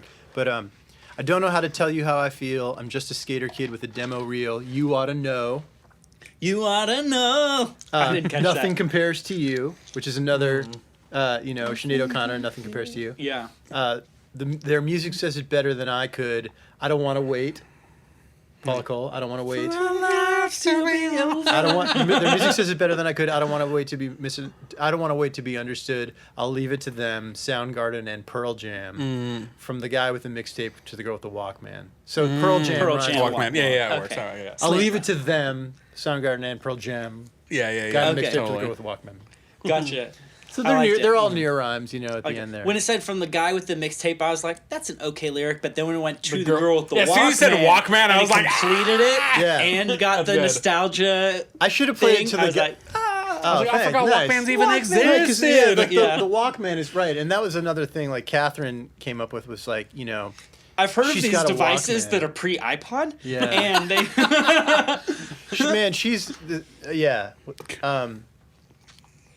she's a super smart writer, especially for 16, but for anyone. But yeah, I mean, like that. And for me, it's funny because like it was her idea, but I had so many Walkmen. I had so many little handheld cassette players Now, that I would are you run a couple with. years older than us? I'm older. Are you? Yeah. Oh, I would have guessed you were do our you age. know that? How old do you think? sure? How old do you think I am? I actually I would have guessed our age. I would have guessed you're the exact same age, Which is, but we're 31. Oh, really? 31, 32. Oh, I yeah. love you guys. but I knew you were older when you said I was in high school Yes. in the 90s. Yeah, I was when like, you said that, I was like, Yeah. oh, I entered high school in 2001. Yeah. I was like, oh, I guess you must be at least a couple years Oh, older. 2001's actually pretty close to the 90s now I think of it. We made the crossover, so in my head it's all the 2000s. But anyway, but 2000 was very close to 1999. Yeah. Yeah, it is pretty. That's really true. close. It's one away. Exactly. Wow. Math. But Bro, have you ever? Sorry, this is yeah. a total tangent. But Yeah, yeah. have you ever heard of a guitar player named Trenton Allen? Trenton Allen? Yeah, he goes by No. Trent. it's not a very name No, that flows okay. well off the tongue. He was my old roommate. He played Yeah. for Daniel Bradbury, Okay. and before that he played for I can't remember their name, but they were like the solo artist of a major Christian band. Who's Sonic Flood? Sonic Flood's lead singer, whatever that guy's name is. God. He went on. I don't know anything about Christian music, really. Gotcha. Really? That's fine. Anyway, the Well, point it is is, fine. The point mean, is, it's I just just a tiny realized, little bit, like, yeah. holy crap, you look really, really similar, and you're like Trent a Allen? guitar player. Yes, except he's bald. But that's why I never made the connection till Yeah. now. But I'm like, wait a minute, if I like cut your hair off, the vibe is Huh. I've Yeah. only met him like once. Like, Yeah, A you lot of so people I don't know. ask me or tell me that I look like Adam Levine, but a lot better looking. yeah, I see it. Wait, do you? I don't have know as that I many can- tattoos as him. I don't. No. I don't. I don't know that I could But judge I have if they're a- looking broken. part I have or a not, funny but connection. I could see a lot of Levine in you. I dated a girl in in college. I dated a woman. A woman? Ugh, that sounds creepy when you say it know. like that. Don't do that. I dated a female. A gal? I don't know. I dated a lass? I dated a cis. Be careful now. This is going on the internet after all. Female. in college whose high school boyfriend was in then a band called Cara's Flowers, which became Maroon 5. So her high school boyfriend was the bass player in Maroon. Oh wow. Wow. So I wonder if the reason she was with me in college is because I looked like Adam Levine. That's probably why. You should ask her. Hit her up. You have her number? We can call her right now on the So, show. I'm just saying. The last time I messaged her on Facebook, she sent me a really angry message back. Oh, good. But Good. understandably so. I was out of line. You bet. Okay. When I was in high school, I was in a journalism class, and the teacher still had she had been on TV news back in the day, Ooh. but not that long ago, and so she still had her connections to TV news, and so she brought to class one day a press reel for a new band that was breaking, or was about to break, and Yeah. it was Maroon 5. No way. And there was Are the you song from "Harder California to too? Breathe." Yeah, from San Diego, which is Yeah, actually we're where both from Maroon here. 5 started or Really? I broke. didn't know or- that. They're not from there. They're from LA. but they're probably not from LA. I think they actually. Like, I think no they, one's from I think they're LA. from LA in that they went to Brentwood Academy, Oh, Brentwood okay. High School, or whatever. But if I Broadway understand right, they broke in San Diego. Like that's where they started them. Really? That could be. Yeah. That's what. But that's Maybe they first hit on the radio. Remember when Maybe bands so. broke on the radio, on like a local yeah. radio? Oh wow. What is weird? radio? I don't even. Does that exist? Still? Yeah. Ooh, Yeah. I just hit this. So The, I think that's happens. right, but I could be wrong. For some reason that's in my head. But in either case, Really? so their first single was called "Harder to Breathe," and she brought that to class, brought the music video, and at the time, like now, Maroon 5 is so ubiquitous, and that style of pop is so ubiquitous. But this was 2001, A Space Odyssey. And it was it was a different time. Like that style of pop was not currently popular. And so when he gets on and he's singing, I see you, you know how Adam Levine sings. Yeah. And You being really good? that style of singing was not currently cool. I didn't care. I didn't Rock like music was Maroon cool. 5 when I was that age at all. So when we first heard that neither. song, I remember my whole class, we all thought it was stupid. She was like, so what do you guys think of this new band that no one's heard of yet? And we're like, they're stupid. They're never going to be anything. This is a dumb band. Yeah. Yeah. And then the Maroon 5, and I don't even have to say anything after that. Yeah. It's obvious. I didn't like Maroon 5 until, because I didn't think about Maroon 5 for a decade, and then when I was getting married, that song was really big. Was it Sugar? Yeah, and I was like, oh shit, like they're really good. Which is actually that's the third. There's three. This is the third, or that was the first of 3 times that it's happened. There was a band that I didn't like when I was younger that now I've heard stuff and been like, well, that's amazing. Yeah. And that was one, Maroon 5. Yeah. My Chemical Romance, I hated when I was at like junior high when they were I'm not massive. familiar with their music. No. But now listening to it, I love it. I Yeah. love it. And then also the new Panic at the Disco stuff, which I hated Panic at the Disco. Man, And their again, new songs are so good. I don't know them either. You would definitely recognize what was that big hit they had from their older albums? Sing it. I Sing it. chimed in with a haven't you ever heard of closing the goddamn door? No. No? Nothing? Yeah, Maybe? sorta. Yeah. But you know their new stuff, the new songs? don't know. High Hopes. No. And then What? and the other one is Dude. Depressing. I don't- Mama. What's the other big hit Mama they have? something. Hey Hey, Mama. Hey, look, Ma, I made it. Yeah, hey look, Mama, I made it. I need to check it out. It's Oh, alright. it's real You got to good. check out High Hopes. High Hopes is It's a a legitimately great- great. It's like so it's actually on the charts as like rock, but it's It not is rock. It is. a It's pop rock. song. It's rock-esque. It's only rock in the sense that it uses more like traditionally rock chords. Sure. Well, in this generation of not enough rock music, it's rock. Okay? But it's a pop song. It's a pop song. It's really good. You should listen to it. It is really good. Anyways, I didn't like them at all when It's I was like a younger. great- now I think they're amazing. It's one of those My slam Chemical- or, dunk like Panic- Panic at the Disco and Maroon 5 and My Chemical Romance. it's all the slam amazing. dunk of a great track and a great vocal and a great melody and a great topic. Like you just put that song on and everybody Yeah, gets hyped. it's like a real inspiring song. Yeah, and it kind of hits all ends of the like every kind of demographic. I feel like I'll have to check it out. We went off on a big tangent from you, kind of like Yeah. Adam Levine. It was our song of we went on a Hawaii trip to see a friend get married recently, like and 2-3 it was the months song ago, of the yeah. trip. Yeah. So we would just throw it on like Yeah. over 5 times a day. Just all, yeah. Just Yeah. we listen to that a lot. Yeah, Have you ever done that? Put a song on 5 times in a day? Yeah. Well, Yeah, like trip song. branded a trip. Oh, yeah. Yeah. Yes.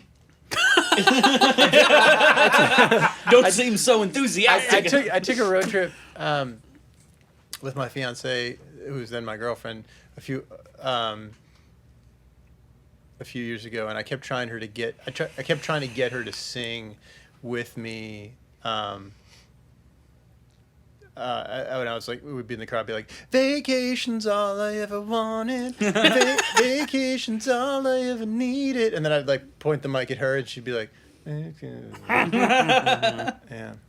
She wasn't. Oh. But now you could, for the rest of your life, you could listen to that song and you guys It reminds you of remember that trip. Yeah. Mm-hmm. Definitely. Yeah. So I've taken that thing that just happens to people naturally, and then Force it. I force it. I make it a thing. Like I Yeah. pick a song and play it enough times that everybody will remember it, whether they want to or not. Yeah. So But to kind of roll it back, because we never actually got into this. Normally, it's the very first thing we start the show with, but we mixed it up, which is just how'd you get into music to begin with? Well, I always remember loving music as a kid. My grandmother, I grew up in Chicago, and my grandmother was the president of a Baroque music ensemble. Okay. Like she was an arts administrator. And music was always kind of like around. My dad had a record collection, and played a little piano, and so like from the time I was a little kid, I feel like my parents kind of like encouraged me to take some kind of music lessons. And I guess maybe in like when I was 12 years old, so I played in band, like played trombone in band in elementary school and junior high. And when I was 12 years old, my second cousin, Bob Melamed Jr., he was a taper, like a Grateful Dead taper. He followed the Grateful Dead, and he had really good tape gear. He had he had a digital audio tape machine. That's like such a classic thing to do. Oh Follow my the gosh, Grateful right? Dead. Yeah. So he was older than me. He was like 10 years older, and he was following the Grateful Dead, and he was making tapes on his Sony DAT machine. And he was making really good sounding tapes, and he had a really and I had heard of the Grateful Dead, and I thought maybe they were they were like skeletons or something that danced and played rock and roll. I didn't know what they were, and I kind of knew like Casey Jones was a thing, but and I had some friends who had some older brothers who were into classic rock. And growing up in Chicago, like there were some really good radio stations, like Magic 104.3, and Dick Biondi was the DJ, and so I got into like 50s rock and roll, and the Beatles and the Doors, and then like Dion and Buddy Holly and all, Love them all. And Roy Orbison. And I remember as like a little kid being driven to school and seeing this girl who lived in kind of in the neighborhood. I think her name was Avril Lavigne. Back to Adam Levine. What? But like who's like this like really beautiful girl, like walking down the street, like walking to the school bus, and like Roy Orbison's Pretty Woman came on, and it kind of like the combination of this beautiful girl and that song like seared into my soul, and I like felt like super heartsick as a third grader, and was just like it's like that movie High Fidelity, like did rock and roll did heartache cause rock and roll, or did rock and roll cause or did heartache cause pop music? Did pop music cause the heartache? I was definitely a victim of like pop music heartache, but anyway, so like between like growing up in the 80s and listening to radio in Chicago and being exposed to like everything that was going on in pop music in the 80s as a little kid, and like listening to like the Police and Whitney Houston and the Cars, on the radio, and Prince, and getting Purple Rain on cassette when I was 10 and probably shouldn't have had it, and like kind of knowing that like if I opened it up something might happen to my body that was weird. Like if I took as I was taking the cellophane off of this copy of the cassette of Purple Rain that my parents had bought me from like Kmart or something, that like something scary and awesome and terrible might happen, truly, because there was so much like sex in that soundtrack, and so much like that was not really appropriate for my probably not even 10, probably like 8-year-old ears, but still super exciting. And then fast forward to being 12, and my cousin Bob being a tape head, and then I got into the Grateful Dead and saw the Dead when I was 12 for the first time. And then got really into Jerry Garcia, and I didn't know it at the time, but that kind of, by like listening to Jerry Garcia a lot, while I was also like listening to Led Zeppelin and Eric Clapton, was kind of like getting really interested in like the blues and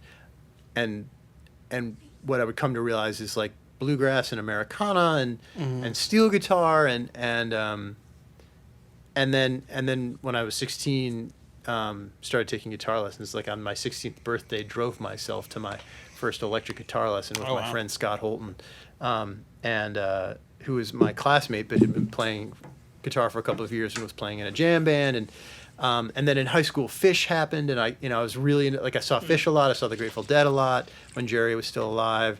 And I had and my friend Scott and I hung out after a Phish show when we were like sophomores or juniors in high school, and we talked to Trey after a show and talked to him quite at like some length, and talked to him about guitar and about how he practiced and about how he got good and what his approach to learning the guitar was, and I remember like that conversation with him, which was fairly long, like maybe 30 minutes or something like that. Really like inspired me to kind of quit playing sports and focus on playing the guitar. It also happened that my best friend in high school is maybe one of the best jazz pianists in the world. His name's Danny Kaufman, or Dan Kaufman, and people should check him out if they like jazz and jazz piano. I mean, he's like Brad Meldo next level, like just really brilliant pianist. And so I played in the high school jazz band with him, and I learned a lot from him. And it's funny, like listening to Malcolm Gladwell's books, you kind of like learn that like you're a product of your circumstances. You're a product of these like weird twists of fate that or providence that puts you with the right people. And so like being in a high school jazz band with one of the best jazz pianists in the country, I learned a lot. And then I went off to college and I played in some bands in college.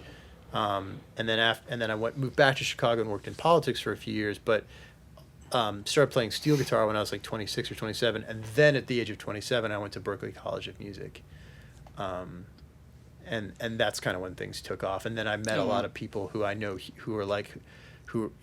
people like Kyle Ryan, who is Kacey Musgraves' band leader. He was a really good friend of mine at Berkeley. Eric Massey, who recorded and produced the last Miranda Lambert record. He was a good friend at Berkeley. Larissa Maestro, who's a string arranger and producer and songwriter. James Farrell, Adam Popick, Charlie Worsham, who's like just an incredible artist on Warner Brothers. Like I kind of had the sense that like in order to really get into music in a serious way, I was going to have to go to someplace like Berkeley and devote myself for a few years to playing music, and meet people who would be there. And it turned out I met, like it's through like Charlie Worsham. He moved here. He lived in a house with, I guess he maybe like there was a house on Villa that people just called Villa. He was in this band called King Billy, which was like John Osborne from the Brothers Osborne, Charlie, a steel guitarist, a dobro player named Josh Matheny, a drummer named Kevin Weaver, and a bass player named Matt Utterback. Matt went on to play with Hunter Hayes. Charlie has his own solo career. John is, he and his brother teamed up to form Brothers Osborne. But through Charlie and that scene, those guys that were living on Villa Place, I met Misa Arriaga, who went on to be Casey's band leader. I met Kacey. I met Cree Harrison. So I kind of like through my Berkeley family met these people who had gone to Belmont and who were doing incredible things here, and that's kind of how I fell in with my contemporaries here and that scene of like the Brothers Osborne, Kacey Musgraves, Charlie Worsham, people from my cohort who are doing amazing things in music. And in it seems music. like it's a very specific to college word. It seems like most Succession players I know, particularly like people who are, I don't want to like successful or legit or just like do real things. Most of them went to a school. Like most went to Berkeley or Belmont. Yeah. And it's pretty much always those two schools. And I think even a lot of people have been on this show. Like you went to Belmont or Berkeley. Well, we're also right next to Belmont. True, but I mean, so I'm sorry, not sorry. I'm saying Nashville session players, if you ask them, they probably went to Belmont or Berkeley. Yeah. They probably didn't not go to music school. It's very rare. I think there's two things that music schools and music schools like Belmont and Berkeley provide: training and an opportunity to kind of get your, maybe not your 10,000 hours, but like 5,000 of your 10,000 hours, or to get your your first 2,500. But so like I was able to focus on music, 10 hours a day, I guess, for 700 days. So I guess that's 7,000 hours. That's a lot of just thinking and living music. If not being on the instrument for 10 hours a day, at least like the practice of music. So that's almost 10,000 hours. And then also, so you get fairly good and then also finding a network, and not in the sense of networking, but like finding a family of like-minded people. Because at Berkeley, it was really easy. It's kind of amazing to me how quickly I found people who were like-minded who also wanted to play country and singer-songwriter and Americana, and who were really serious and really dedicated. And I work with those people now. I mean, it's like I hired. Charlie was very kind enough to lend some time and play on a session for me for a song I'd written for the Hall of Fame recently. Larissa Maestro, who's the cellist and songwriter through whom I met Kacey's now band leader, Kyle. We've been collaborating a lot lately and working together. It's you meet these like-minded people who are also super driven, who are focused and like the same stuff, and people who are moving to Nashville. It's almost like all the people I kind of needed to know I met in like the first year I was at Berkeley. I left out another person, this gal Ruthie Collins, who actually released a single today on Curb Records called Joshua Tree. The very first student project I played on at Berkeley was a project for Ruthie. It was also her first project, and she just put out a single today on Curb Records, and I played on that single and on her new record. She's fabulous, but it's like it's funny. It's like you get good together, like you kind of come up together, you help each other. And I remember John Osborne from Brothers Osborne talking about this. It's like we're helping each other, like we're all kind of coming up together. Eric Massey talked about this a lot too. It's like I think that's what places like Eric Massey, who produced co-produced Miranda Lambert's "Weight of These Wings" record with Frank Liddell, and who's a brilliant engineer and producer. He talked about how like we are coming up together, like we are, we're helping each other get better. We're supporting each other emotionally, socially, but also musically. We're learning from each other. I think that's what the music school thing does. Is it provides that thing that Gladwell talks about in like Outliers, which is like that sort of the community and the connection, and the opportunity to work and grow. It's an incubator. Like music schools are incubators, and they incubate talent. And it's not that if you don't go to Berkeley or Belmont, you're not talented, but it's like if you have some aptitude and you wind up there and you're driven, you're gonna get better. And if you're a good hang, you're gonna find great people who are gonna help you grow and recommend you and show you how it's done. I feel like I learned so much just from hanging around those people. I remember going and seeing Tom Bukovac and Pat Buchanan play at Third and Lindsley I wouldn't have known about this, but like John Osborne and TJ Osborne, they knew about Pat and his band with Tom Bukovac playing guitar, and seeing those two guys play guitars, like I learned more about playing guitar in 90 minutes of watching Pat Buchanan and Tom Bukovac than I probably did in like the first the first 3 years of taking guitar. Not the first. I don't want to disparage any of my teachers from that period, but just like it's a master class just watching those guys play the guitar exactly how it's, because they've played on so many records. I mean, they've played on zillions of hits, and they play the guitar the way it's meant to be played if you want to be a studio player. Anyway, I wouldn't have been exposed to that, I don't think, if I hadn't gone to Berkeley and then met the Brothers Osborne and gone and seen the shows that they were going to see at Third and Lindsley. It's such a formative experience going to a school where that community exists. One thing I thought was interesting about what you said was, you said you went when you were 27. Yeah. So what's cool about that is like, I feel like I have known so many people, like 24-year-olds. I used to do like youth mentoring when I was younger. Yeah. And I've stayed up with a lot of those kids. So like there's a lot of kids that I met when they were junior hires or high schoolers, and I know them now in their kind of early 20s. Was that like a Big Brothers Big Sister? Kind of. It was like teen center. Yeah, it was a teen center. At a church or? Yeah. Well, it wasn't at a church, but it was ran by a church, and it was like out in the local community, like next to a Blockbuster. Blockbuster. A very vintage thing Oh, to dude, talk about. Blockbuster. It's a good place to find teens, right? Like in the 90s. I don't mean that. Yeah, that sounded real creepy. No, I mean if you're like looking to connect with teens. That's a good place to find some teens. No. Hey, Adam man, just I'm found looking- 3 days I'm- later. I'm unabashedly looking to find teens. Oh my god. I'm the community outreach and music program manager of the Yeah, Kacey Musgraves. yeah. I'm looking We for have to, man. teens to do appropriate stuff. things. Yeah. Right. Like, When you say help them with appropriate their life. And That's our motto. Looking for teens to do appropriate things, period. Yeah, doesn't it suck that even just I saying know. those words sounds bad. But I yeah. worked with kids for what? Like But anyway. 9 years or something, and you worked with kids for like as long. Yeah. Like, Which is a great thing to I feel do. like Yeah, young people need, and like all young people could use, even people with great parents, it's good for them to have somebody outside of their family who's older who reinforces good values. Yeah.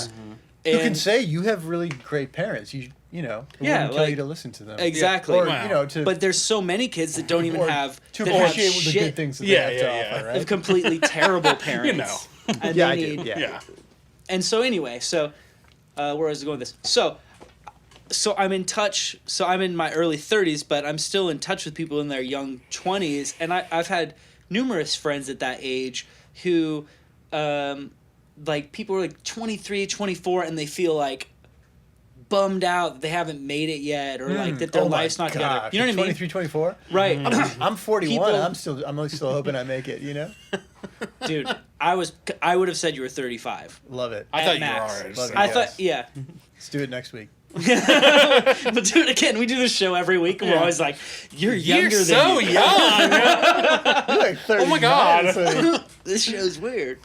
So anyway, all that to say, what were we even talking about? What were you talking Young about? people. So people who are oftentimes like 23, 24, and they feel like they're kind of in that post-college rut, and they're like, some people who are, maybe even actually really talented. A lot of times it's people who are really talented. Yeah. And they're 24 and they're like, nothing's happened for me yet. And they compare themselves to like the Justin Biebers of the world, these kids who get discovered when they're 13 and become massively famous or whatever. I mean, And so I think it's cool to highlight is that you said, like, you didn't even, like, when I read your list of accomplishments, we didn't even go through all of them, but like, you have a lot of accomplishments in music, but you didn't even start going to Berkeley until you're 27. Now you've done Yeah. music before then, Little but bit, like for yeah. you, it didn't. Like when did you start playing with Will? Like when was your break? Would you say? I mean, I started playing with Will in 2010. So at that point, I was, I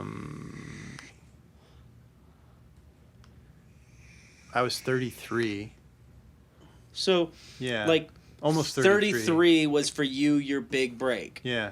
and So, you've had so years anyone who's after that. I was 30 sub 25 and complaining, 32. shut up. Well, it's here's or for me, yeah. my nicer personality, because I'm not a callous dick. I am a would say, callous like, dick, dude, and that's how I talk to the kids too. It's okay if you haven't made it yet. I get, like, yeah, I get it. I mean, I think it's. I mean, I remember what it felt like being 22 and 25 a little bit, and I think it's very scary. I mean, you do feel like you've got to really make your mark, and you've got to know take over the world, and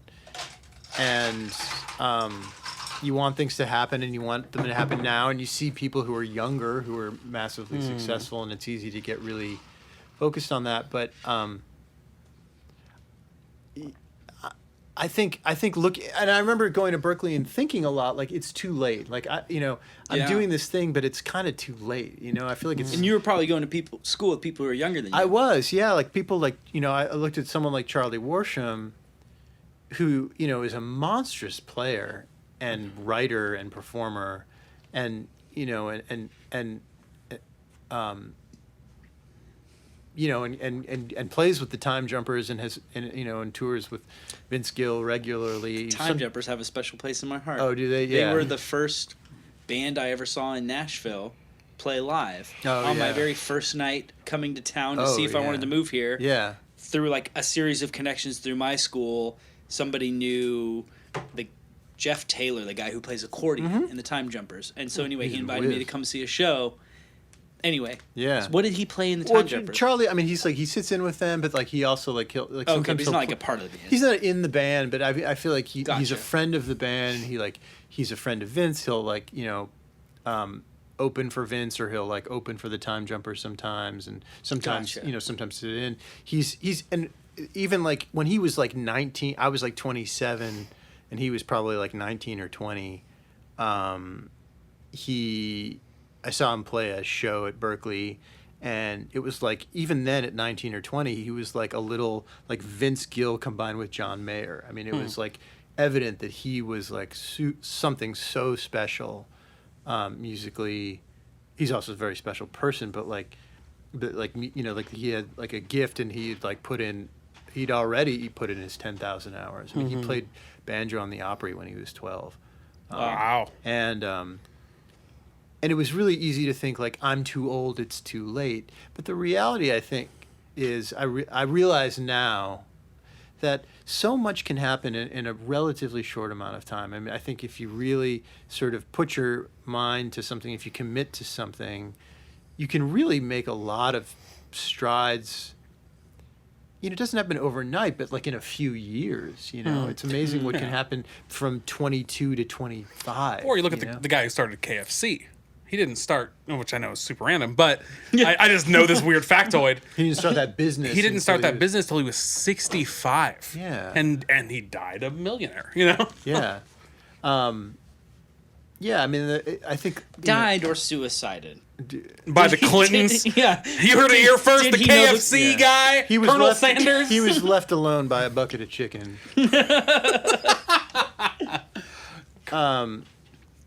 Yeah. This inspiring message interrupted by KFC. I think,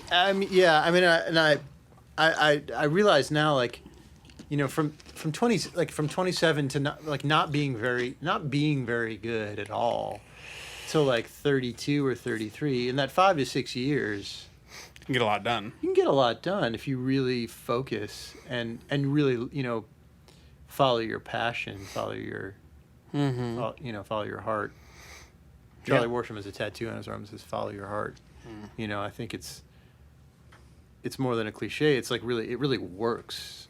It's funny. I mean, I was surprised to discover how not late to the party I was. Like how, and then in some way, I think in some ways being older really served me, because I really knew what I wanted to get out of my experience at Berkeley, which I think led me to fall in with those people. Which you might not have had that same knowledge of where you want to go if you had done it when you were 18, which is what most people do. I don't think so. I had that same experience in audio school where I thought I wanted to be in full-time youth ministry when I was 18 through 21. I thought I'm just going to work with young people, and that's going to be my life. And it was for those 3 years. And then I went into audio, and in the meantime, I took some classes at community college, just screwing around, learning studio stuff. And then I was an intern at a recording studio in San Diego. And when I finally, when I left the idea of being in youth ministry and instead went into audio, I was 23. And at 23, I felt like, oh, crap. I wish I'd started at 18. Now, luckily, I did my degree program in 2 years because I already had a bunch of credits stacked up from community college, and so I basically just did recording stuff there. I wasn't doing a bunch of G's or anything. But so I was anyway starting at 23, and on this track, I felt like your school's closed now. Do you know that? Yeah, I do know that. Anyway, but I used to work there in financial aid. But at 23, I'm like, oh my gosh, I had, you have a lot of friends at that age who have graduated from college already. A lot of people graduate. If you do the 4-year thing, you can graduate at 21, 22. And so at 23, I'm like, I'm late.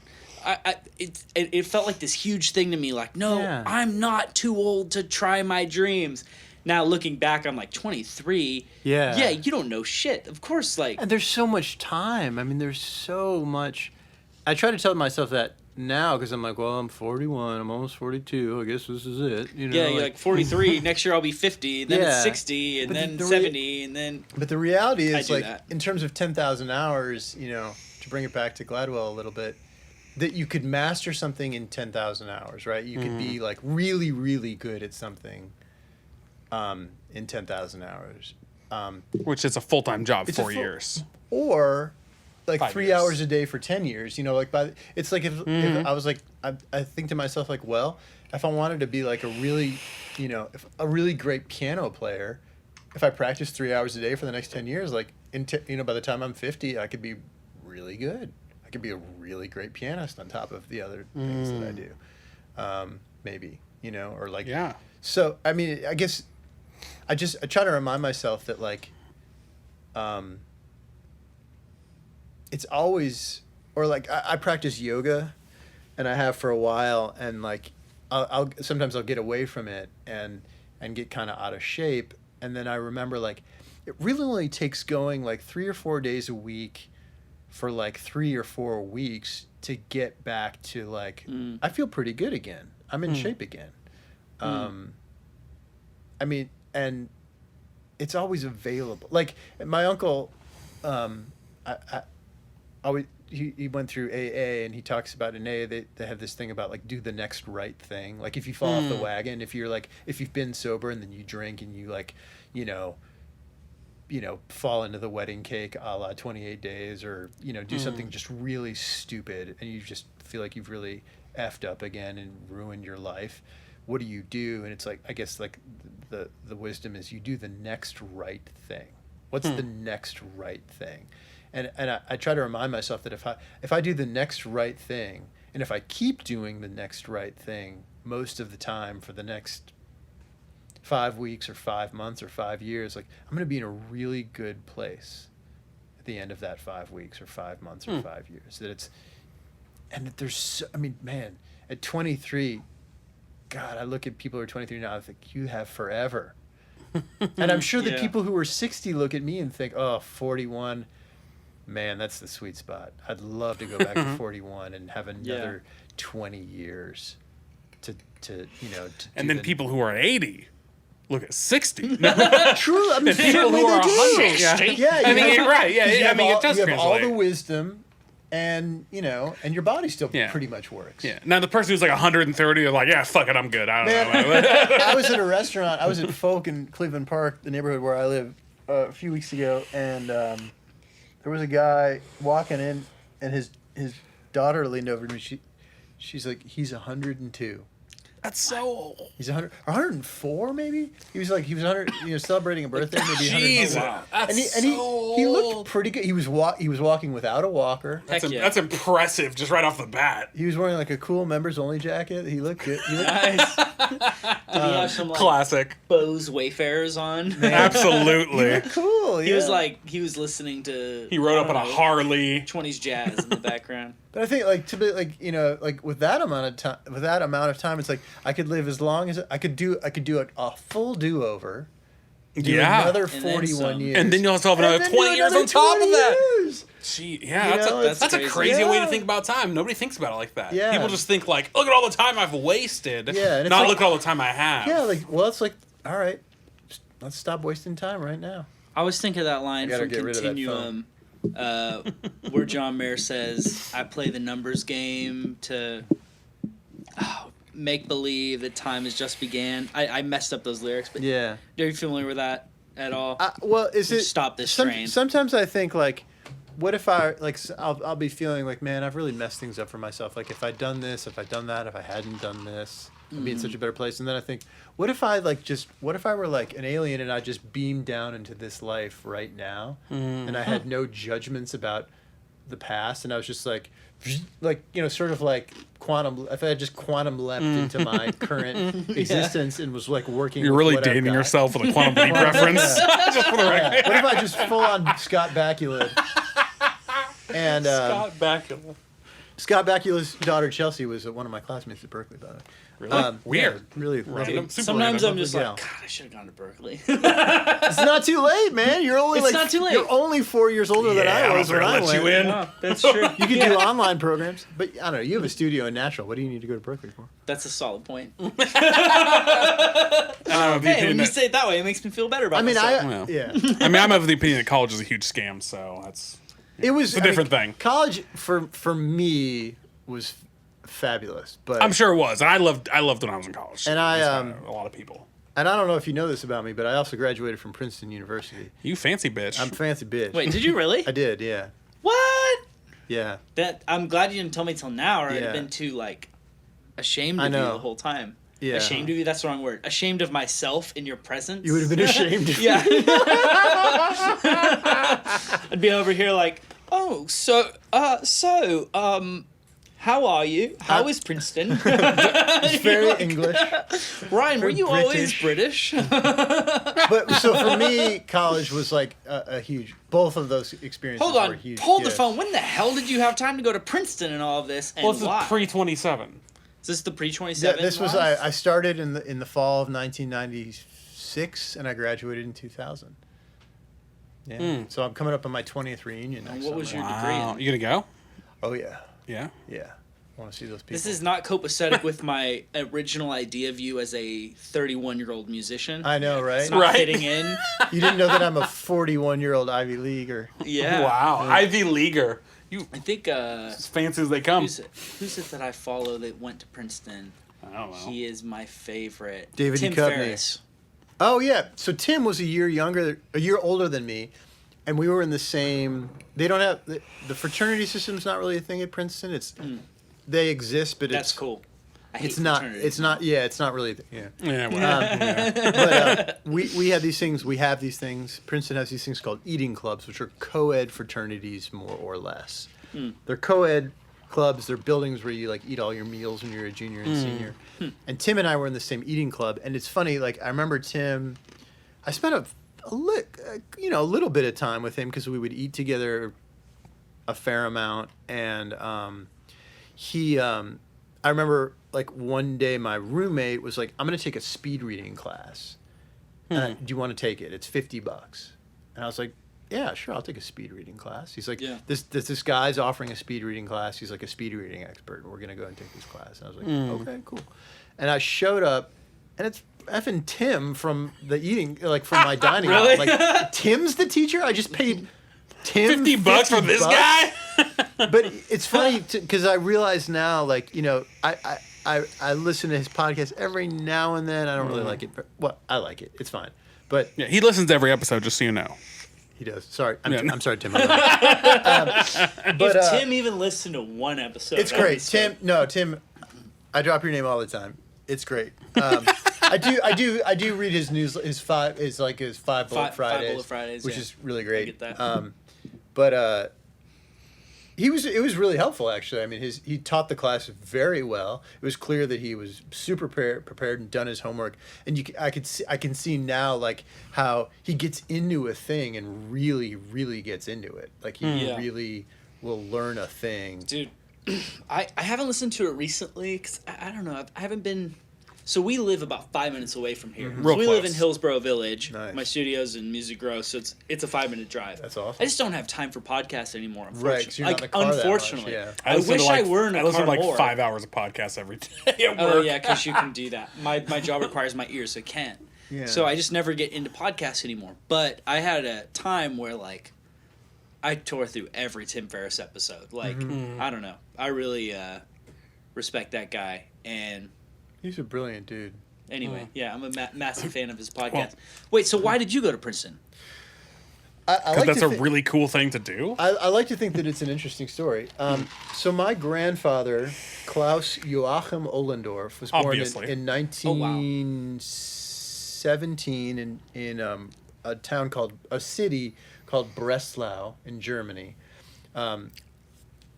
And when my grandfather, Klaus Ollendorff, was about 17, so that would have been 1934, 35, a couple years after Hitler came into power. One of his high school classmates said, took him aside one day and said, "You got to leave. It's going to get really bad for Jews in this country, and you need to leave." Oh shit! And he wasn't saying like I don't like you. He was like, Right. he's like I care about you, and you got to get out of here. Dude, those are amazing. That's an That amazing hindsight, story. yeah. Yeah, because I could just imagine if somebody hearing you say that right now just made me think, if somebody told me that today, and I'm not Jewish, but like assuming I were, if somebody said, "Hey, it's gonna get really bad for like white Christian dudes, you need to leave," that would sound scary, but I don't think I would leave. Yeah. Like, I think I'd be like, well, that's but John. also He's crazy. If it's building up to that point where you can see a little bit of it coming, and then someone really just kind of pushes it over the edge for you. Maybe, but I don't know. Like, is this all pre, like, Hitler had been in power for a and all couple that of stuff? years. Yeah. So I mean, just like could you imagine? Like, there's no way you could imagine at that time that what the Holocaust. I think would for happen. us it's hard to envision, Yeah. but I think like maybe the equivalent today might be it's like if you know, and this is a reality I think for a lot of like, you know, Latin Americans, children of immigrants, like, you know, hey, I'm not, ICE this is is gonna I'm go not crazy. and I'm not editorializing here. These are just the facts. Like, Right. like, you know, the Trump administration has been talking about changing the law so that if you were born here but your parents were illegals, like we know that if you were born here, you're a U.S. citizen, Right. regardless of what your Straight parents' up. status is, right? So, right, wrong, or indifferent, the Trump administration is saying we might want to revisit that and say like, if you were born here and your parents came here illegally, maybe you aren't a citizen. And that's got to be pretty terrifying for people who were born here. This country's all they've ever known, and that the administration is saying, maybe we want to revoke your citizenship and send you to a country that you don't know. Maybe you don't speak that language. Well, we had a friend. Did you know Sam Nava? Yeah.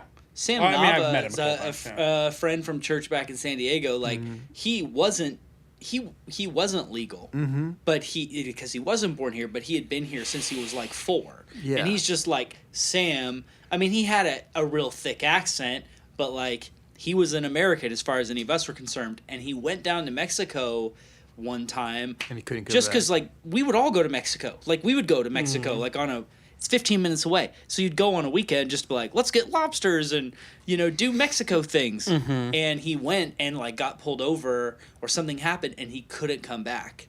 Yeah. And so anyway, his girlfriend at the time, it kind of worked out. His girlfriend was an American and she ended up moving down there and then they got married and then brought him back. But yeah, so even. That's crazy. I didn't know. I met him like a couple times. Like, Yeah. that's So crazy. like, even if you're not legal, but this is all you knew, like, could see it's a big deal. Yeah. So yes, okay, so that's the comparison, like, Trump, Latin American. Your world can change. Like, And so back to Klaus, sorry. Well, Klaus, yeah. So Klaus and he came from a really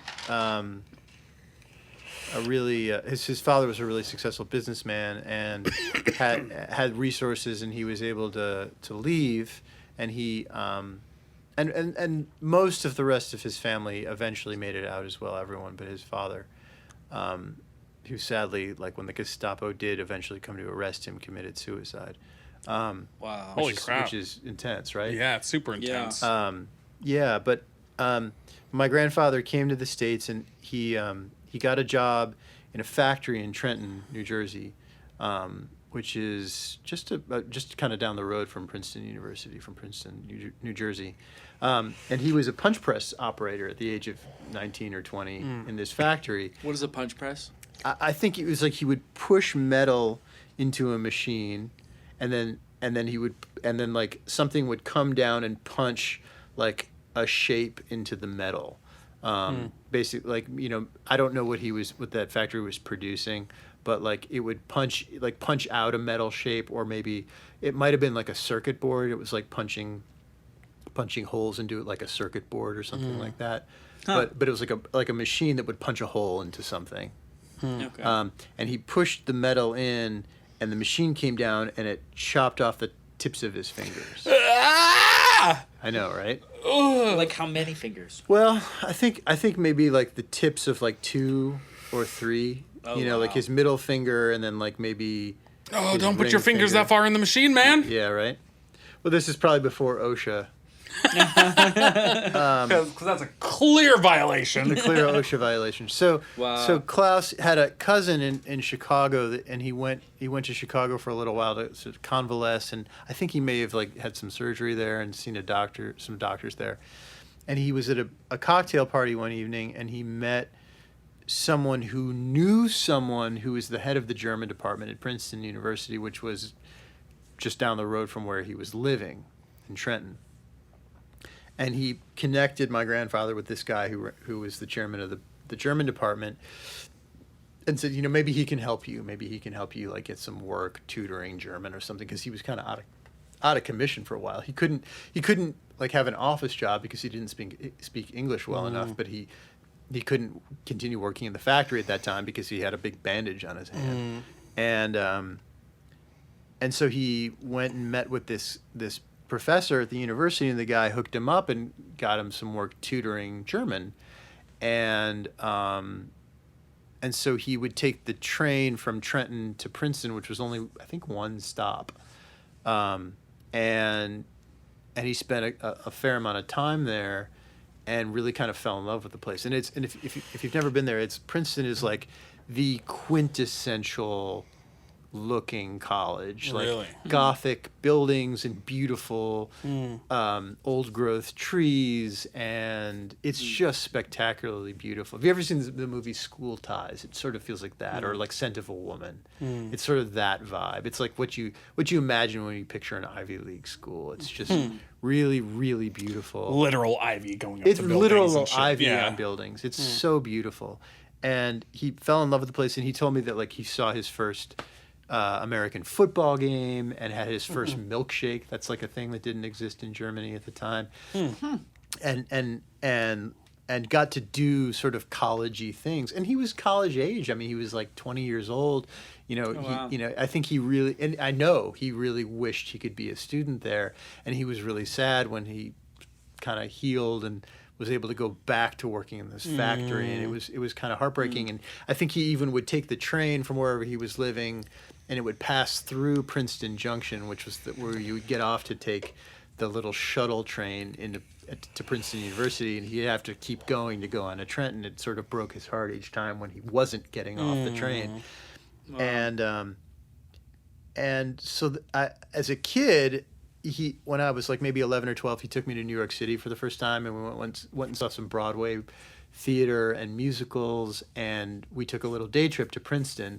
And then again, when I was 16, when my sister was a little older, we went again. And I didn't realize at the time, but he was grooming me.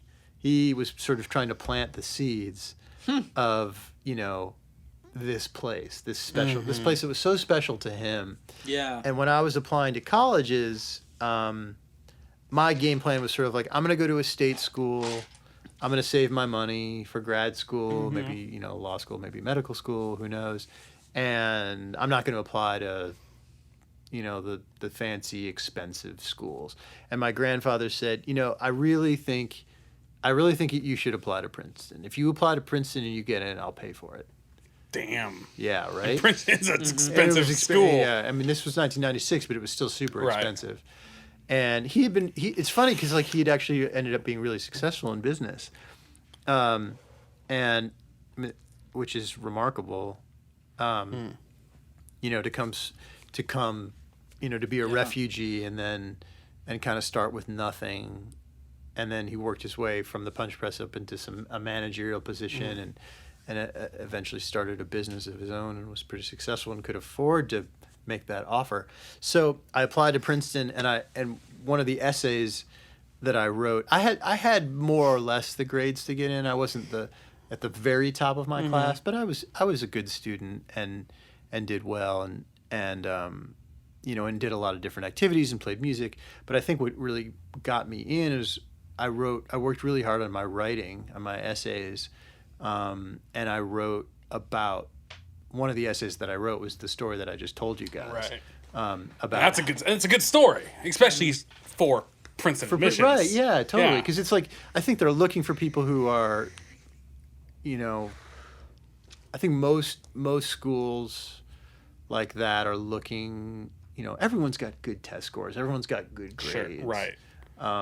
It comes down to a little more than that. Yeah, it's like they're looking for like, did they get a sense of who you are and how you might fit into the social fabric of the school and make a contribution? And I think I wrote an essay that said like, this place is really special. It's been special in my family since like 1935.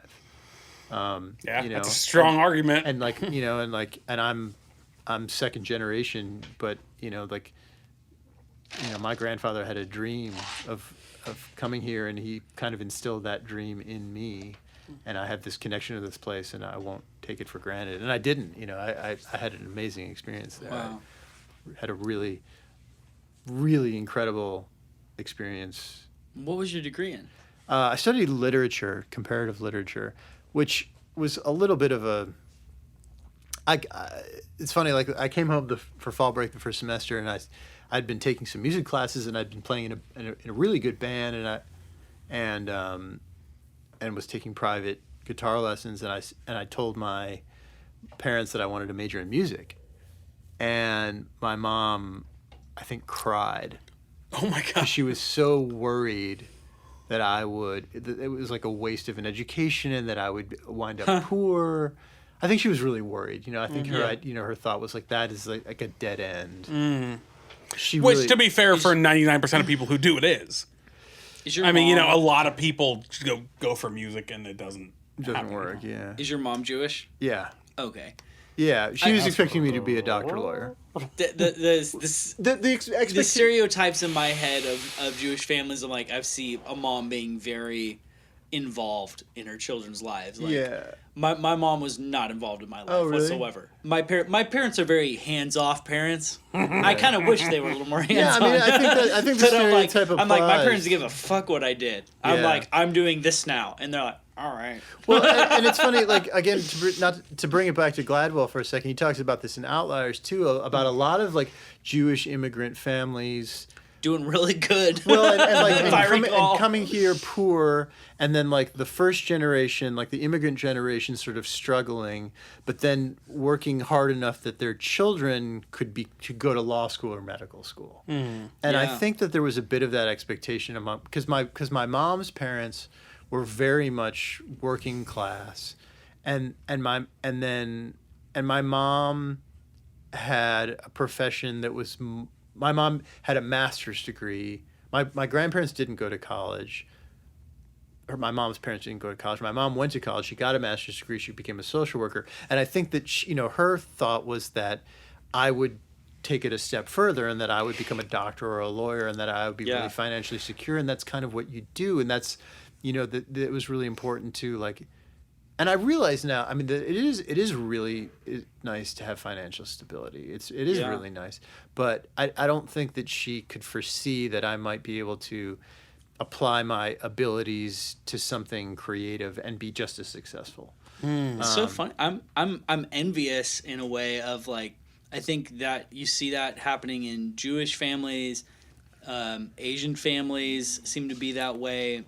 I don't know if it's immigrants in general or like what that comes from. Maybe it's just certain cultures on the earth, but there are some cultures who have this intergenerational thing where like your grandfather came here and like worked really hard and had this whole thing for Princeton and had a vision for the future that he's like, well, if I can't go, well, maybe my grandson can go. And I that doesn't exist in my family. Like whatever weird, we're like that typical like weird mutant breed of various European cultures. Like you know what I mean? Like we don't have like one heritage or something. It's like wow, you're kind of Irish, Norwegian, blah, blah, blah, blah, blah, blah, blah, blah, all these like 20 things, and it's like cool. Like I don't have this one heritage, but I see that in certain other. And I'm kind of envious. I'm like that totally exists in Jewish culture. This like intergenerational transfer of wealth, of social status, of like I'm doing this to lay a foundation for the next generation to do this. I think that's really beautiful, and I don't know, I hope I can do that in my family. And maybe I have that in my family a little bit, but not so cultural like I hear others. Well, you have a recording studio in Nashville, that's a pretty outliery kind of thing, that... Well, I appreciate that. You're the first person to make a point of that. Thank you. Because most days I just feel like a piece of shit. Well, but you actually have a recording studio on Music Row. That is unbelievable. That's so... You hear that, Jory? I still think you're kind of a dick. I don't know. So Jory can't let praise of me happen. It's against my religion. It's literally his life. And you work at a university, and you're a gatekeeper at a... That's a whole different kind of thing. Dude, you know what? You can be on the show every week. Okay, every week you can make us feel good about our lives. We'll tell you I also suffer from... depreciating devaluating my own work. I think everybody does. I think that's normal. And I think it is normal, but I think it's something to be aware of and try to fight a bit. And we should fight it. Yeah, because from in ourselves and in others, because everyone has value. When I think about it for myself, it feels like weird or selfish or whatever to do that. But when I think about it for another person, it helps bring some clarity, because I think to diminish when we have guests, I want to bring up their accomplishments, because that's what's interesting to an audience, and that's what's interesting to talk about, and that's also something that's near and dear to your or any guest's heart, and it's an important thing. But it doesn't help anything for us to put you down, or to be very, very quote unquote humble and be oh, no, I'm just some guitar player. It's no. You were a guitar player for X, Y, and Z person who's successful. Now, does that mean you're successful simply because you played for a successful person? Not necessarily. It's not just all about the names, but it does. But there is there is a selection process. You don't get to be, you don't play for Kacey Musgraves if you're garbage. Yeah, right. There at that level there is a selection process, and so anyway, the point is I don't know where I'm trying to go, other than to say I think we all have a tendency to downplay our own accomplishments or what we have in life, in the name of humility. But when I think of it for you, I'm no, don't downplay those awesome things you've done, because that's something you've worked really hard for. And maybe even in the story of Klaus, I still can't Ollendorff. Come on, Klaus Ollendorff in the that. Well, that's part of Klaus's legacy, so don't put that shit down. It's not even fully yours to put down. It's hardly fully mine, and that Klaus worked really hard for you to play from. He Kacey really did, Musgraves. and so did and so did my mom's dad, Elliot Rumbid, and so did both of my parents. Absolutely, There's a lot, and that's sort of the thesis of Outliers of Gladwell's book, is that none of us has done it alone. None of us has really pulled ourselves up by our bootstraps. We're all the product of our circumstances. I was given a lot of opportunities. Did I make something of the opportunities? Did I use the opportunities that were handed to me? Yes, I did. But did I do it by myself? Oh my gosh, no. It was all, I was, pointed in the right direction time and time again. And pointed towards the door, shown the door, had the door open for me, encouraged to walk through the door, I'm calling this episode Outlier. Yeah, right. Wow. I just want to say, as a brief aside, a brief aside. I know where you're going. Yeah. Okay, the next thing, we need to have you play one more song. Sure. And then, because he's going to play the steel. Right. Okay. And then when you come back, we have one last question. Yeah. And then we're done. Actually, I have two questions. Oh shit. Well, the other one's not Okay, that kind of I'll let question. you It's a do regular whatever you're gonna question. do. Yeah, But yeah, it's a but regular I just question. need to say, just for fun, because you've mentioned Malcolm Gladwell so many times, So many times. and I love it. I'm just thinking. I'm in it right No, now. In a it's a different weird life- personal thing between us with Malcolm Yes. Gladwell. Oh, you don't- do you not like Gladwell? 7 No, years it's not that ago. I don't like Gladwell. 7 years You ago. don't like people's obsession. Hold on, with hold that? on. I hold don't on. like 7 years ago Yes. ish. Yes. I had an auto detailing business. And Really? Yeah, that was before I got into music. Like that was. Well, you were into music at the time. You were interning I was at into music. Studio Before West you were at the time, right? professional. Yeah, exactly. Like high school, college, I was. That's awesome. I was an auto detailer, and that was like my main job. Right. And then you read Outliers. That's this whole own story. Yeah, and that's all I so- heard about Oh, for like fucking years. Okay, so I was at the Art Institute, getting my audio production degree, and a guy from SSL. Do you know SSL? The console, like the The consoles, yeah. solid state logic. Like yeah. he visited our school and had a talk. Uh-huh. And there was like 10 of us or something, and he brought up, have you guys heard of Malcolm Gladwell? He has this book, and he talks about your 10,000 hours, blah, blah, Canadians, blah. man. And I should read it. It's called Outliers. And so I looked it up, and I read it, and Outliers blew my mind. Yeah, it's mind blowing. And so after that, like, got all of Malcolm Gladwell's books. Yeah. Nowadays, I listen to his podcast. Me But anyway, too. back in the day, I had done all of his books, and Jury was working for me at the time. I mean, to be fair, working for you. You were my employee. I was not really. You his were my employee. employee. I was doing. I was half. All right. You were I my was, subservient I was employee. practically a co-owner Wait, what- at that point. All What right. percentage did you get paid? I don't remember. I was a 25. That was a long ass I know. time ago. You wasn't 50. You were a partner in the business, though? I was a It's just kidding. goddamn It's just partner, kidding. Anyway, and don't you forget it. Look, I did treat everybody who worked with me as like we're partners. We invented some great jokes around there. I treated everyone Yeah, as we a did. talented subordinate. Let me tell you a great. As a This was one of my valuable- favorite moments of our entire I detailing know experience. exactly what you're saying Yes. already, and it I was the best do you? moment of Do our you? life. Yeah, of course I know. We were detailing. It was 2 moments, if I same day. remember a 2 red convertible, You're wrong. It was a black Corvette. but it was No, convertible. sorry. It was a black El Camino. But it was. Yes, because Oh, it's the it was El Transformer Camino. cars. Yes. I said, I feel like it was convertible. It was Either an El way, Camino. Let's say El Camino. I'm going to go with your story just because it was a black El Camino and El Cajon. In either case, I said something like, that's cool. El Camino is like the Transformer of cars. To which you said, Aren't Transformers the Transformers of cars? And that stuck with us for a decade. yeah. So now That was the same day at. So back then, What was the other thing? So I used to smoke back in the day. Now I just vape. I used to smoke, and I used to smoke Camel Turkish Royals. I loved that was my favorite cigarette. And Ryan used to smoke Camel Wides. And still do. And we both bought Camels, right? And then one day he was going to we were going to meet up so we could detail cars. Same day as this El Camino thing. And I went into this gas station to buy some Turkish Royals and didn't have any. And I was like, you know what?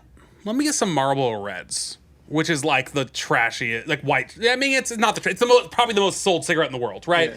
But like it's kind of associated with kind of trashy, whatever. It is Marlboro Reds, right? Yeah, a little Marlboro bit. Reds they're a very aggressive, very Yeah, it's very strong. very strong. Like if you just want to get lots of cigarette, you get Marlboro Reds. Marlboro Reds is like this. It's like, give me a pack of Marlboro Reds, sweetheart. Yeah, exactly. So I was there. The worst. So I was at this gas station, and I didn't have my cigarettes, my classy There Turkish. might be no next right thing. Yeah. So they didn't have my fancy Turkish Royals. So I was like, you know what? Just give me some Marlboro Reds. I've never bought a pack in my life, but I gotta got try some. it. And then and then Ryan comes and picks me up. I get in the car with him, and we go to smoke a cigarette. And I go, now Ryan, don't judge me based on what I just bought today. But, and I pull out this pack of Marlboro Reds, and he goes, oh my God. And he reaches down and he pulls out a pack of Marlboro Reds. And it was like this one day that both of us forsake our classy cigarettes Yeah. for these like trashy fucking just the marble red cigarettes. Yeah. And then we went and did the El Camino. It was like this, like the perfect day of our friendship. And we got a hooker in Tijuana and fucking Did some murdered her. cocaine. No, we didn't do those things. Those parts were a joke. Just the Marble Reds were real. Those are like our two biggest inside jokes of the last. In either case, for the last 10 years, like, we have made the same variation of that joke of, like, I don't know how to do it. Yeah, like, I know. You can't like oh, force it. You can't force it, but it'd be something Solo like... cups. That's like the Transformers of cups. Yeah. Anyway. Something like that. And it's just perfect. All right. Anyway... Why did you bring this up? But I brought it remember. up because I was listening to a ton of Gladwell at the time, and I would tell him Right. about it just like this. Like, every day I'd be like, oh my gosh, I was listening in Blink last night, and sometimes when you think fast, it actually blah, blah, blah. And Jury's this way about literally everything No, in this life. was the first thing I was This like is this where it about. started? This is, you started Oh, wow. this shit. You fucked me up for life. But this is who he is now. For life. If you say to Jury something you want him to like, let's just say If you want me to like Goonies is a something- great example because you experienced this To be fair, firsthand. Goonies is bullshit. Anything you want him to like a cigar. It could be anything. I It like could be cigars. a type of food. I'm a huge cigar fan. A new It could TV be a type show. of whiskey. A new TV show. Great example. That's not a good example. Now, It's a different situation. 'Cause I'm a Maybe. professional Blah, blah, TV blah, blah. watcher. Agreeing with you about something in Thank you. principle. No, yeah, it's not thank just you. agreeing. So listen. All right? So Sure, listen. I think you might be a contrarian. Is it possible? No, I've been called a contrarian so many times. 100%. But here's the thing. Here's the thing I've learned, and I try to tell his wife this, my sister, all the time. If you find something that you like and you want Jury to like, because I'm the kind of personality, I want people to like what I like. Yeah, right. It makes me feel good. Yeah. But Jury's this way. If you try to get him to like what you like by telling him about it a lot of times, That's the key. A lot. If you a tell me, lot if you of say, times "Hey, he's I- gonna fucking hate No, it. no. It doesn't If you matter say, what. It's all if you on say, principle. if you go, "Hey, I'm into this thing," I'll check it out and give it an honest. One time, you can only say one recommendation. One But time. if you keep bringing it up every day, I hate that thing. I don't care what yeah. it is. Yeah, So he, I get that. I hate it. I get he it. hates I understand that. Malcolm Gladwell. I've never read Malcolm Gladwell. I've heard a lot of Malcolm He's Gladwell. probably even never heard his voice. I can Maybe. I can identify. Yeah, thank you. you can't- identify Thank as you. an asshole. Let's get it going. All I just heard Malcolm Gladwell every day for like 6 months. I can identify in principle and in practice because, I first started hearing about Gladwell in probably like 2003 when Tipping Point came out. Maybe that was 2003, 2004. And I was like, don't care. Sounds stupid. I feel you. And people kept talking about it, and then and Outliers came out in 10,000 Hours, and then What the Dog Saw, and I was just like, stupid, sounds stupid. Yeah. And his hair is stupid. It's I've like never even seen It is. him. It is stupid. sounds like Sideshow Bob wrote another book. Good for him. He does look like Slideshow Bob. Yeah, it's like vaguely Jewish-looking Sideshow Bob wrote a book. Huzzah!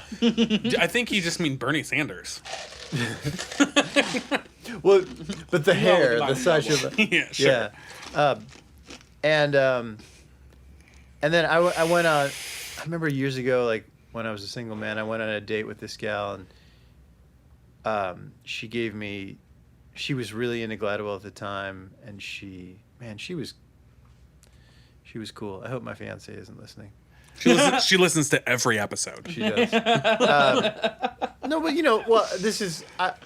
It has nothing. I'm thrilled to be marrying Emily. I wouldn't have anyone else, but it's funny who you. Hold sort of- on. Yeah, I was Alexander gonna ask- Ryan I just thought has the a same thing. song about Called Emily. Emily. Is it that Emily? I Are played you on that marrying song. Emily? Yeah, I know you And did. You mentioned played it on earlier. Emily? Yeah. Yeah. Is Is it it about the the same same Emily? Emily? It's a different Emily. Oh, okay. Okay. Yeah. Just checking. It's good to know. I do wish I had a girl called like Emily. I have a Call girl. up Alexander. I'm like, what Yeah. the hell, bro? But she gave me a copy of Outliers or Tipping Point. I can't remember, but That I was the like, big I one, didn't right? read it. Wasn't interested. Just Right. he seemed annoying. agree. It's like everyone's got their their panties in a bunch, but I'm glad it's like this is stupid. It's like, anyway, I think I started listening to his podcast for some reason. And Pulled you back into it, and then you had to go back. It's fun because he makes learning fun. That was true. That's the worst statement you could have said. Really? You just sound like the 90s You sound. infomercial. But I feel like it should be like, the more you know. I was just gonna say that. If you hadn't said that, I was about to sing "The More You Know." He makes learning fun. He makes reading rainbow. La la la la la la la la la. Wow. That that three-parter we just had on Reading Rainbow, that beats last week's two-parter on The Never-Ending Story. That's true. But we Malcolm did Gladwell's have a 4-parter for Hey Jude. That's true. That's true. But anyway, it was close. Close second. Is it possible for me to take a bathroom break? Yeah, absolutely. And then when you come back, we'll have you play a song. Play a song. Play a song. Yeah. And I might have a little bit of water.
So I wanted to, we have one question, but actually I wanted to ask you, because we started talking about it before the show, because I asked you if you had ever heard of Twitch.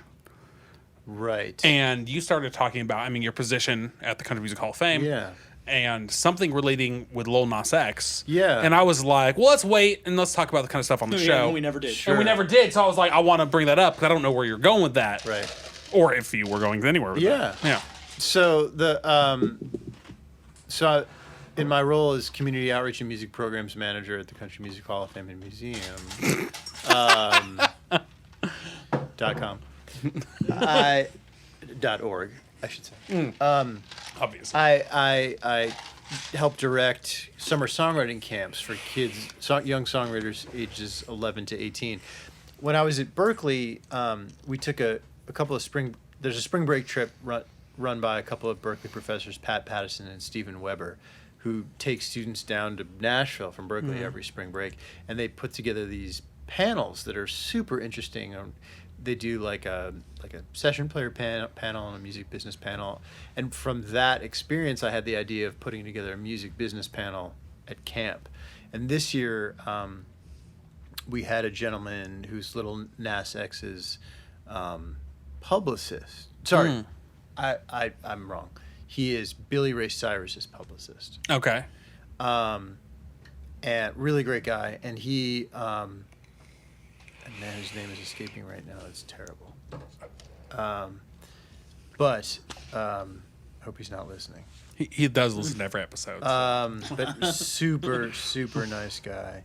And he was talking about how the whole Little Nas X thing happened. He was telling us that Little Nas X was making beats and was like, or maybe just like doing stuff like he was recording in his sister's closet, and he found a beat that someone else had made using I've heard that too, yeah. like stuff from like a Nine Inch Nails thing and some other stuff, and he like recorded Old Town Road to that beat, and then I think somebody maybe made is it Twitch? Mm-hmm. I don't know if it's Twitch. What's the thing that's kind of replaced Vine? Place to Vine. Instagram stories? Instagram stories? Periscope? No. I know exactly what Mixer. you're talking about. It has the ghosts, right?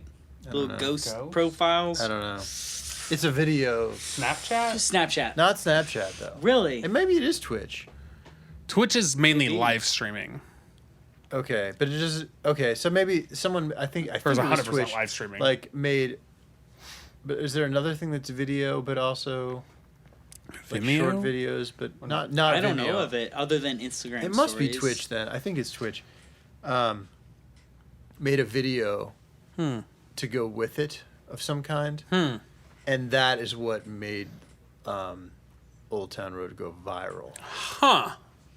I'll have to look into that. That's really interesting. And then I think it got re-recorded in some capacity, and Sure. But- And then it got re-recorded again with Billy Ray Cyrus on Yeah. it. You're right. but if that was Little Nas X's idea, was to put Huh. Billy Ray on it. I mean, it would make sense that it's Twitch because he is so TwitchCon, the convention, every year. This year it's in San Diego, convenient for me. And they have like a party out on one of the nights, and he is headlining the party. Cool. So it makes sense that that's where it would be. Yeah. Are you guys going? I'm going to TwitchCon for sure. Yeah. Yeah. Yeah. I already bought tickets. Yeah. Nice.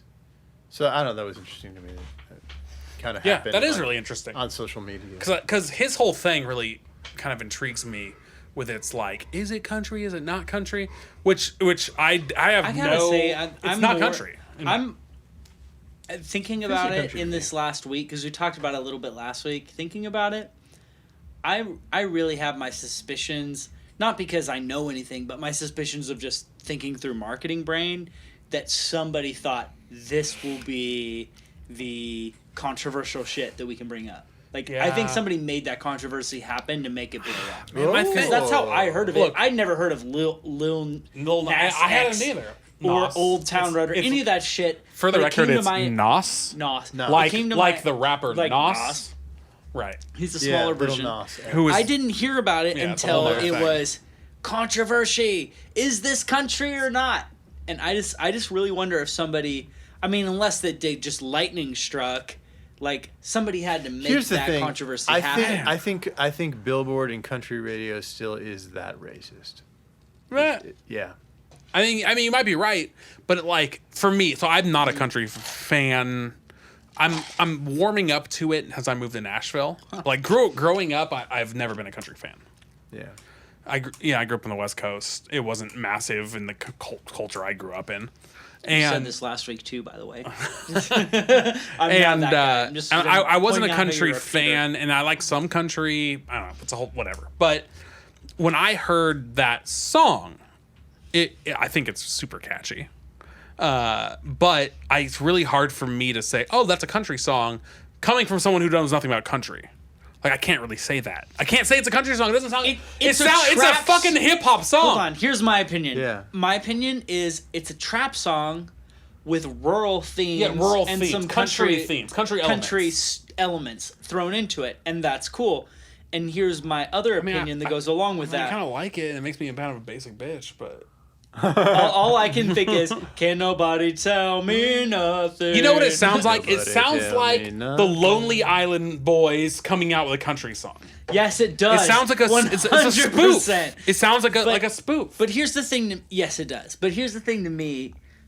I'm not on the side of, damn you guys, it's not country, it's trap. I'm on the side of, but ha ha ha ha ha ha, country, y'all fucked yourself. They did though. They've been merging with a lot of here's the shit thing. for a lot of years. In my opinion, country has been stealing from rap and trap and pop for like a while now, and they're like, we're still country.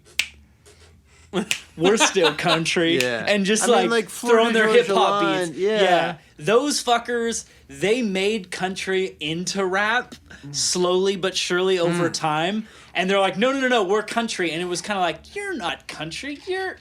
And then I feel like, now I'm so out of the country game. Like, Well, I've never even produced a country artist. Yeah. So I'm just looking as an outsider. As an outsider, I'm like, country has been stealing from rap for forever, and now someone from rap stole from country and that's was like, a I'm no-go. country. And to me, that's it's my about- feeling. and to me, I'm that's like, it's y'all's fault. That's because it's about white people. And that's right, yeah, and that no, truly, I mean, I think that to me is the tell is that like, if white people borrow elements of trap and rap and put it in pop, then it's somehow country. But when a black artist borrows, I mean, who's to say that he's borrowing? You know, it's like, how do Sure. we know that little? Yeah, absolutely. Maybe he's you know, more of a country. Maybe he played the banjo on that. I don't know. I don't know. I don't know. But either. like, you know, if he combines elements of country with music that we associate with his skin color, then that's not country. But so the thing is, I think it's enough I don't the agree song with that. itself is enough hip hop that has nothing to do with skin color. Like when you listen to it, it sounds like hip hop. But I guess to me, like the subject matter. Now, for the record, I'm old- using hip hop as a very broad Sure. generalization. I understand. Yeah, I yeah, understand okay. that. I get that, and I don't disagree about what it sounds like. But to me, like the banjo, I mean, this is a debate we had in songwriting camp with kids 11 to 18. It's like, is it country or is it rap or you know what it? Because it's like Sure. because Well, there are what is- elements of all. Of, Well, what is "Walk This Way" with Run DMC? right? Is it rap? Is or that is it rap or and is that roll? rock? And And does it have to be defined as one or the right. other? It's like I agree. I mean, I think it's useful That's to such a have good song. categories, you know, to make sense of our world. But I think about like, you know, this is a debate we've been having at the Country Music Hall of Fame and Museum is how do we And whenever you add "and museum," it sounds like such a meme. I know, right? Well, the thing is, I guess I feel like I feel some obligation to do so because Sure. it's not just a Hall of Fame. Right. It's also a museum. I totally forgot in the background of this conversation that you Yeah. work at the Country Music Hall of Fame. And Yeah, museum. and museum. Oh, in museum. Well, and again, I mean, I think, I mean, I'm working on I'm trying to be a team player as far as branding goes, but also trying to reinforce the idea that we're not just a Hall of Fame, we're not just a mausoleum, you know, we're also like a museum and everything that goes Like with in it. its own right. Yeah, in its own right, Interesting. and also in a museum, you know, a Hall of Fame is just a Hall of Fame, but a museum also has like education programs and public outreach programs. And, To that, when we Yeah. went, 'cause my sister visited here, and that's when we went. That's the only time I've ever been. yeah, And it felt more museum to me than anything. yeah, Like I would definitely say, It is. like trying to attach museum to that is not strange at all. It is straight up. It feels like a museum. It is, yeah, much in the way that It the should Rock be and Roll Country Hall of Music Fame is. Museum and Hall of Fame. Yeah. 100. Yeah, absolutely. I would Well, say. here's I think initially it was more Hall of Fame and less museum, and then, you know, Which what even is a Hall of But Fame? over It's a time, museum. like tourists aren't going to come just seeing Hall of Fame. You got to have the little museum elements to it. But what is even like the actual difference? the Hall of Fame. I mean, there is a Hall of Fame in the museum, which is like the place where the Hall of Fame inductees, the members, you know, the famous people, their plaques are there, Right. Or, you Sure. know, their Yeah, plaques okay. hang, and I guess that is the and that's difference. part of it, you know. Yeah. Is that a part that we, the public, sees? Yeah, it's there. Yeah, It's we the went Hall of through Fame that. We went rotunda. through that. It's the round room that. Remember the big The crazy rotund- room with where in the middle? You could stand and like crazy. Yeah. Like, Yeah, I that- remember that room. Standing in the middle with that thing was so rad. That was cool. Yeah. That was super. That was the Yeah. best part of It's the whole very place. cool. That was the rad. I think It's it was rad. very cool, right Yeah. there. Yeah, and that We spire. went for the Outlaws yeah. thing because of the Right, because Wayland the Waylon ties. Jennings. So Totally. we Yeah, went when that and was like going. I was just the whole time like hoping we'd see a picture of the studio, but I didn't. Oh. Yeah, but yeah, Because back We- then, that's when you were still like really adamant trying to find the history of this house. now I Yeah. just work. Now you're just But like, I it's just fine. we took a picture of ourselves in front of Waylon and Willie Yeah. Yeah. and mashed ourselves up. Yeah. It Anyways, was cool. the It was whole fun. thing. Yeah, it was super cool and not gay at all. Go on. It's a What cool were you spot saying? that you should definitely, if you visit Nashville, you should definitely go. It's a cool spot. Oh yeah, it's incredible. yeah. Yeah, and like one thing that maybe people don't know is like every Saturday there's a songwriter spotlight. Every Sunday there's a musician spotlight. Like a couple Saturdays ago, there was a program my colleagues presented. This program called Nashville Cats, which is an interview with like a Nashville session player, and Robbie Turner was the honoree, and he played with Waylon, played and recorded with Waylon and with the wow. Highwaymen. I mean, he's a What did he super play? He's legit. pedal steel. Oh, wow. Yeah, Dude, he's right up your alley. he's right up my alley. He plays like all the Stapleton stuff that has Yeah. steel on it. That's He's all that Robbie guy? Turner. Yeah, That makes sense. he's amazing. Yeah, he's a legend. Yeah, played with the Highwaymen, man. You know, like played All with right. Willie Whalen. It doesn't and get John. better. Yeah. But it's so anyway, this is like a debate we've been having at the museum, is like, how do you decide what's country and what's not, you know? And Yeah. it seems like more often than not, like I think, you know, like maybe, you know, if I'm trying to like define what's country, you know, it's sort of like, you know, the way the Supreme Court defines pornography, like you know it when you see it.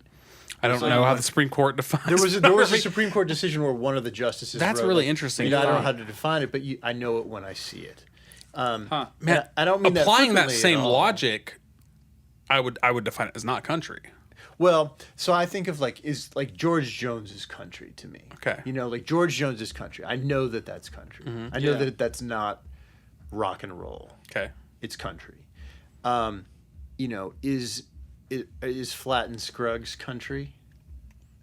I didn't listen to country till I moved to or Nashville, so I couldn't tell you. So like the Beverly Hillbillies, like Flat and Oh, Scruggs. okay. You know, like to me that like so that's bluegrass is bluegrass country, Right. and Flat and Scruggs are highlighted pretty prominently in the Precious Jewel exhibit at the Country Music Hall of Fame, like Lester Flatt's guitar, Earl Scruggs banjo, Bill Monroe's mandolin. So These bluegrass players are like Yeah. have a prominent place, but to me, like, is bluegrass country or is it bluegrass? I think bluegrass is part of country. So But are is- you making but the is argument blue- that the lines don't have to be as defined as we say they are? Here's where I'm going with this. Like, I don't think, I feel like, so bluegrass is at a remove. Like, Flat and Scruggs to me is at a remove from George Jones. If George Jones is like the epitome of country music, if, you know, He Stopped Loving Her Today, or I don't know, or say Tammy Wynette, Divorce, if that's like the epitome of country, or A Coal Miner's Daughter is the epitome of country, is bluegrass at a remove from that? I think it is. It's acoustic, it's not electric, it's I mean, there's certain like elements that I think make it definitively bluegrass, but also it's part and parcel of country music. I don't think that blues is all that different. You know, I feel like if bluegrass is a first cousin of country, you know, if Flat and Scruggs is a first cousin of Dolly Parton and Loretta Lynn, I think that probably Robert Johnson and Leadbelly is still a first cousin of rock and roll. Well, I mean, essentially, of right? Elvis, you know, Sure. of Elvis, and Elvis is in the Hall of Fame. He's in the. He's a member of the Country Music Hall of Fame. Really? Yeah. I didn't know that. And so, That's crazy. I guess I don't think that bluegrass. And then I was making. So I think this came up in a meeting we had recently, and the argument was made that like, well, bluegrass wasn't like or blues. There weren't as many black musicians who made an impact in commercial country music. But I think that that's because was sort of defined as commercial country just was only white people, unless it sounded like, you know, like the exception maybe being Charlie Pride, but he sounds like they didn't put his picture on his first album because he was able to pass as white. That's not to cast aspersions on Charlie Pride, but like I think that we hear with our eyes so often, you know, like I think we see that this is a black artist, you know. If it's a black artist combining elements of hip hop and country, it's not country. If it's a white artist combining elements of hip hop and country, then it's country. I'm just gonna tell you, I don't think it's country from the beginning of here's the telltale sign. Fucking trap hats. But there's so much. Sure, but that's one very, very specific thing in a much wider spectrum. Yeah. But you use trap hats, you trap. But I also agree in a certain way in that when I first Florida heard Georgia that Line isn't song, country either. Okay, but see, I want on the record from the Country Music Hall of Fame. Florida Georgia Line is not one of us. They're pieces of shit. Look, one of us. You're not involved in country at all. You won't get a comment there from me, but yeah. But no, hold on. But when I first really heard, quickly, I just want to say, really nice guys this. to boot. Said the Country Music Hall of Fame, no comment. Well, I'm not here representing the country. Obviously not. Obviously not. He's fucking with you. But when I first heard that song, the very first time I heard it, I knew nothing about it. I was just on Spotify, and it was like, fucking recommend it. Old Country Road, yeah, Old Time Road, yeah. And when I first heard it, I was like, well, this is not country. But I didn't know. I'd never heard of Lil Nas X. It was just something that came up.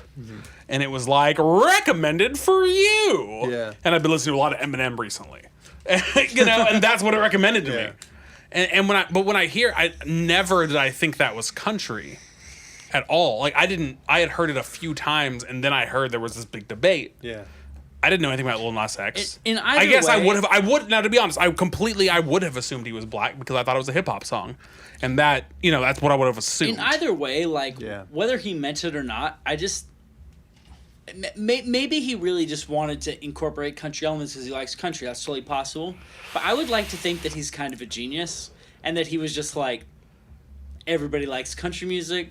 People like country, people like rap. I'm going to put the two together and I'm going to make a shit ton of money. But to me, that feels like... now, I'm not trying to say this is what he was doing, but when you say it like that, I'm like, was he just memeing, though?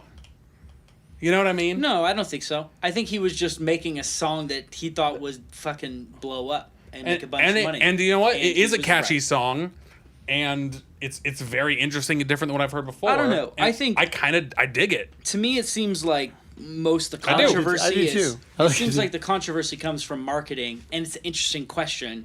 But it's not like he invented the question of like, Where's the line? Where's the line? Country music has been doing that. So to me, it's kind of a funny, because I'm from an outsider to country, it's a funny gotcha to country for me. You're right. It just feels like, it's like you guys have been playing with the line of hip-hop for a long time, and now here's somebody from the hip-hop side being like, I'll do some country in there. And now everybody's in uproar. Which is the same thing. I just feel like he's smart. What's super interesting to me is where the rubber meets the road in terms of like where the controversy sort of meets the lyrics, which is like the lyrics are the chorus, the hook is, I'm gonna take my horse to the old town road, I'm gonna ride until I can't no more.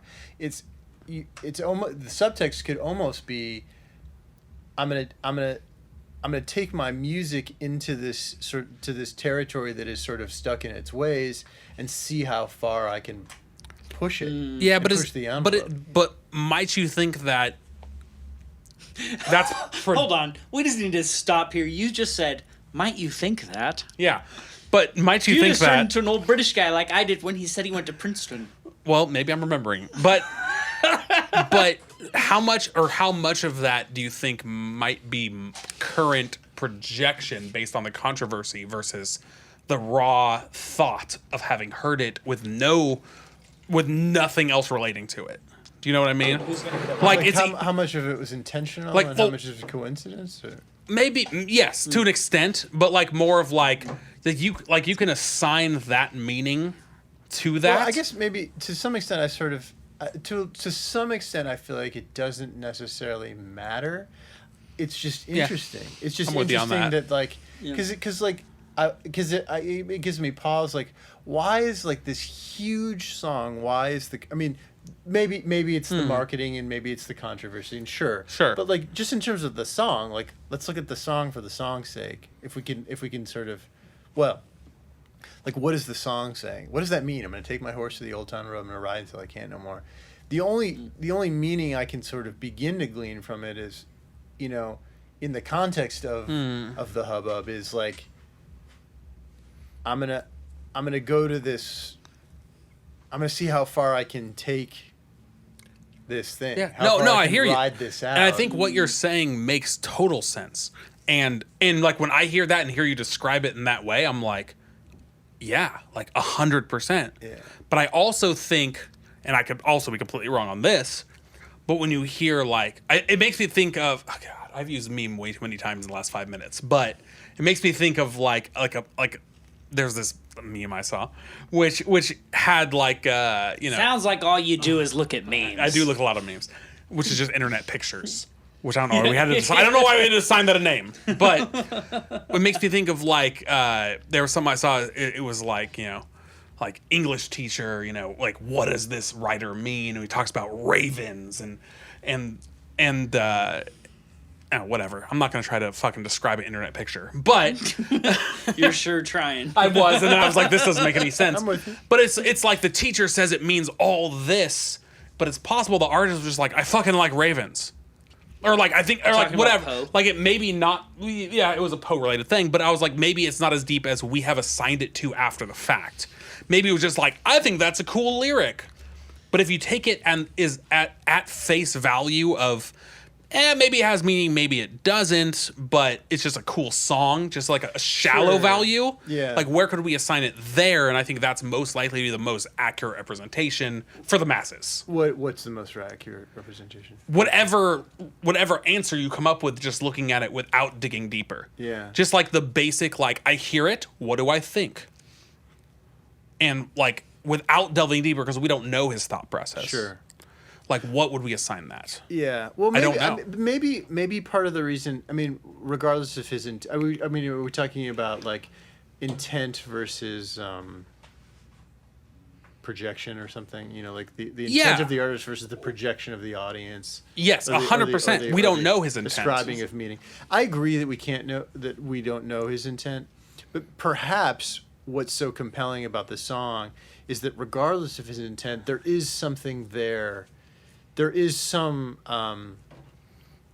sort of confluence of the lyric. I'm going to take my horse to the old town road. I'm going to ride till I can't no more. And what's happening with the song, like politically and socially, which is, where is this song allowed to be on the country charts?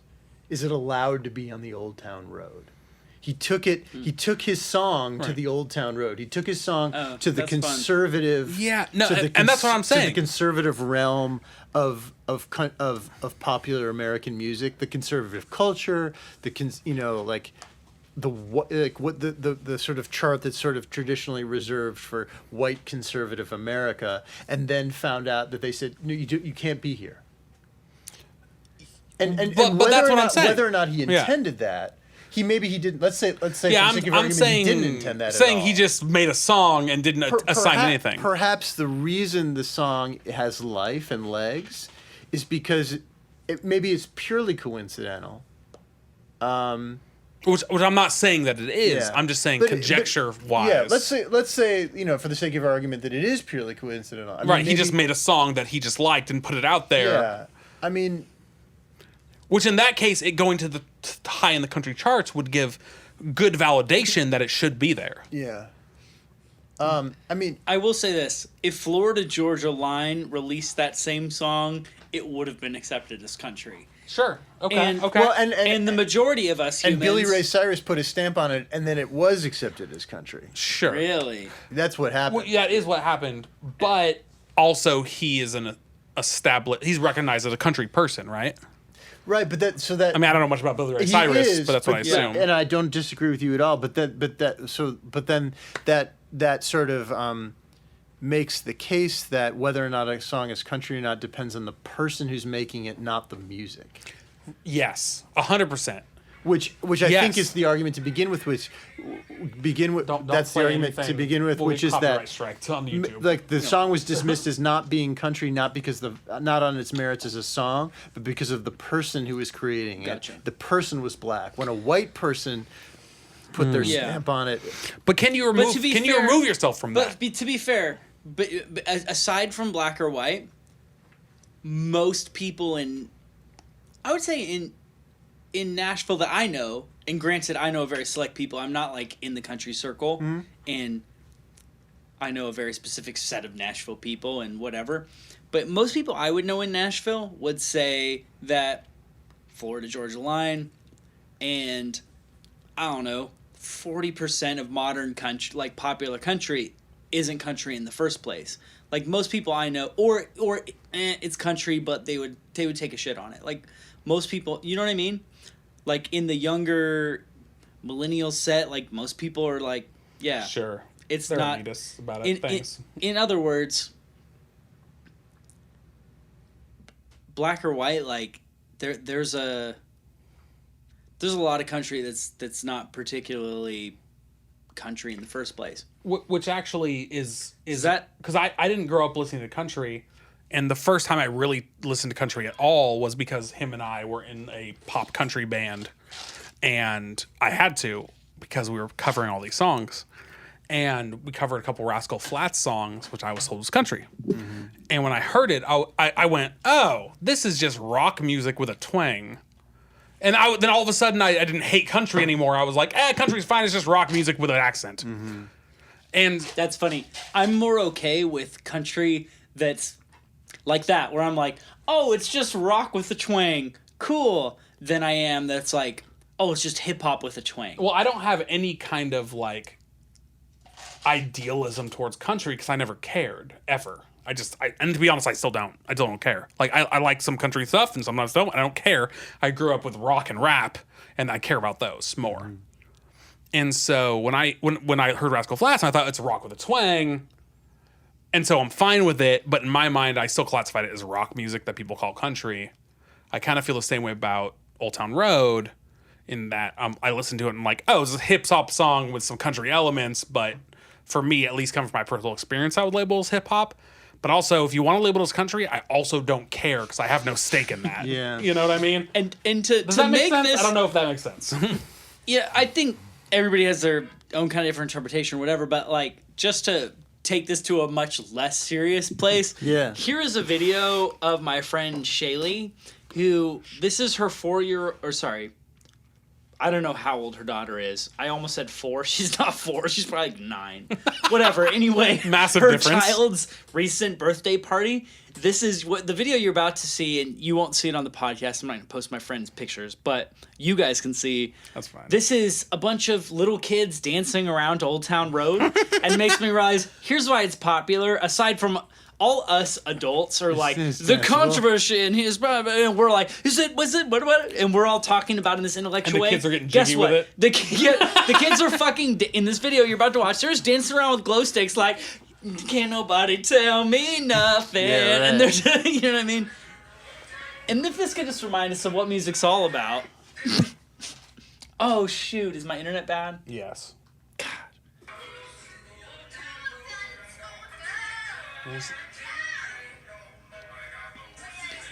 For those of you This looks like watching, a it's Lil Nas rave. X singing over a bunch of kids in a black light with glow sticks.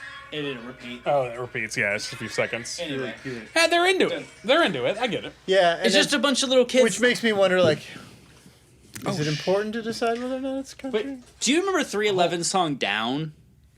This is very 90s of me How right does now. it go? I was not. We've been a lot of down, down, down, down, down, down, 311. Anyway, vaguely familiar. I don't know. I was just picking a random song from our distant past when we were young. What else? The Macarena. I remember the Macarena. Could you imagine a bunch of people our age sitting around talking about the Macarena and they're like, is it Latin American music or not? Or is it pop? Yeah. When he says Maybe it's all ridiculous. Macarena, I don't know. I don't know. Like Maybe we should just stop giving a maybe he fuck and was- let people just do whatever they want to Maybe do. he I don't was know. super. Maybe he was trying to make a statement. Maybe he just thought it'd be fun words. But either way, a bunch of kids love dancing around to it, and for them, this is like one of their classic hits. That's fine. This is Old Town Road. Now we have One important, a very question. important question. Next. Yeah, let's hear it. Okay. Because I just looked at the time and I was like, holy fuck, how long have we been going for? Yeah. I'm gonna beat Alex Wren. No, not anywhere close. Trust me. Nobody beats Alexander Wren. we had a guest. He ensures a it. guest who came back on again for a second episode and third episode. Ryan Steele. Yeah, that's He's third. had 3. Yeah. Jesus. He was our very first episode. He's had 3, but in his third episode, we mentioned like our longest episode was 5 hours with Alexander Wren. He was like, "Let's beat it." And we did. And it was miserable. It was like so long. I was like, I'm so tired. The last Let's hour go was real home. hard. Yeah, it had to be broken onto 2 parts on podcast app because I just couldn't get the file small enough. Like, yeah. Anyway. Anyways, we have a question that we ask every single guest. Okay. Now here's the deal. The important thing about this question is that you give us a real answer. Okay. Okay, real. You can't be making shit up. Okay. Okay. Now, if you had to pick, And you do. and you do. Now, before you just go in willy-nilly, making some shit Can't be- up off can't the be top going of your willy-nilly. This head, question is. just shooting off your hip, just Pew-pew. making it up. Okay, this question cannot be answered It can't come from here. correct. It And has to the to podcast come. listener, he's pointing to his head. Thank you. And it has to come from here. To the Not the mind, podcast but listeners, the- he's pointing to his heart. That's right. From the heart, from the soul. Now, what yes, that looks even better. like If you practically- believe in a soul, from that, You sure? out of you. Now, practically, what that looks like Yeah. is no delays, No delays. right? Because your heart, when we ask the your question, soul you have, knows. everybody has an answer, Yeah. Most even if people they don't know it. They do. Okay.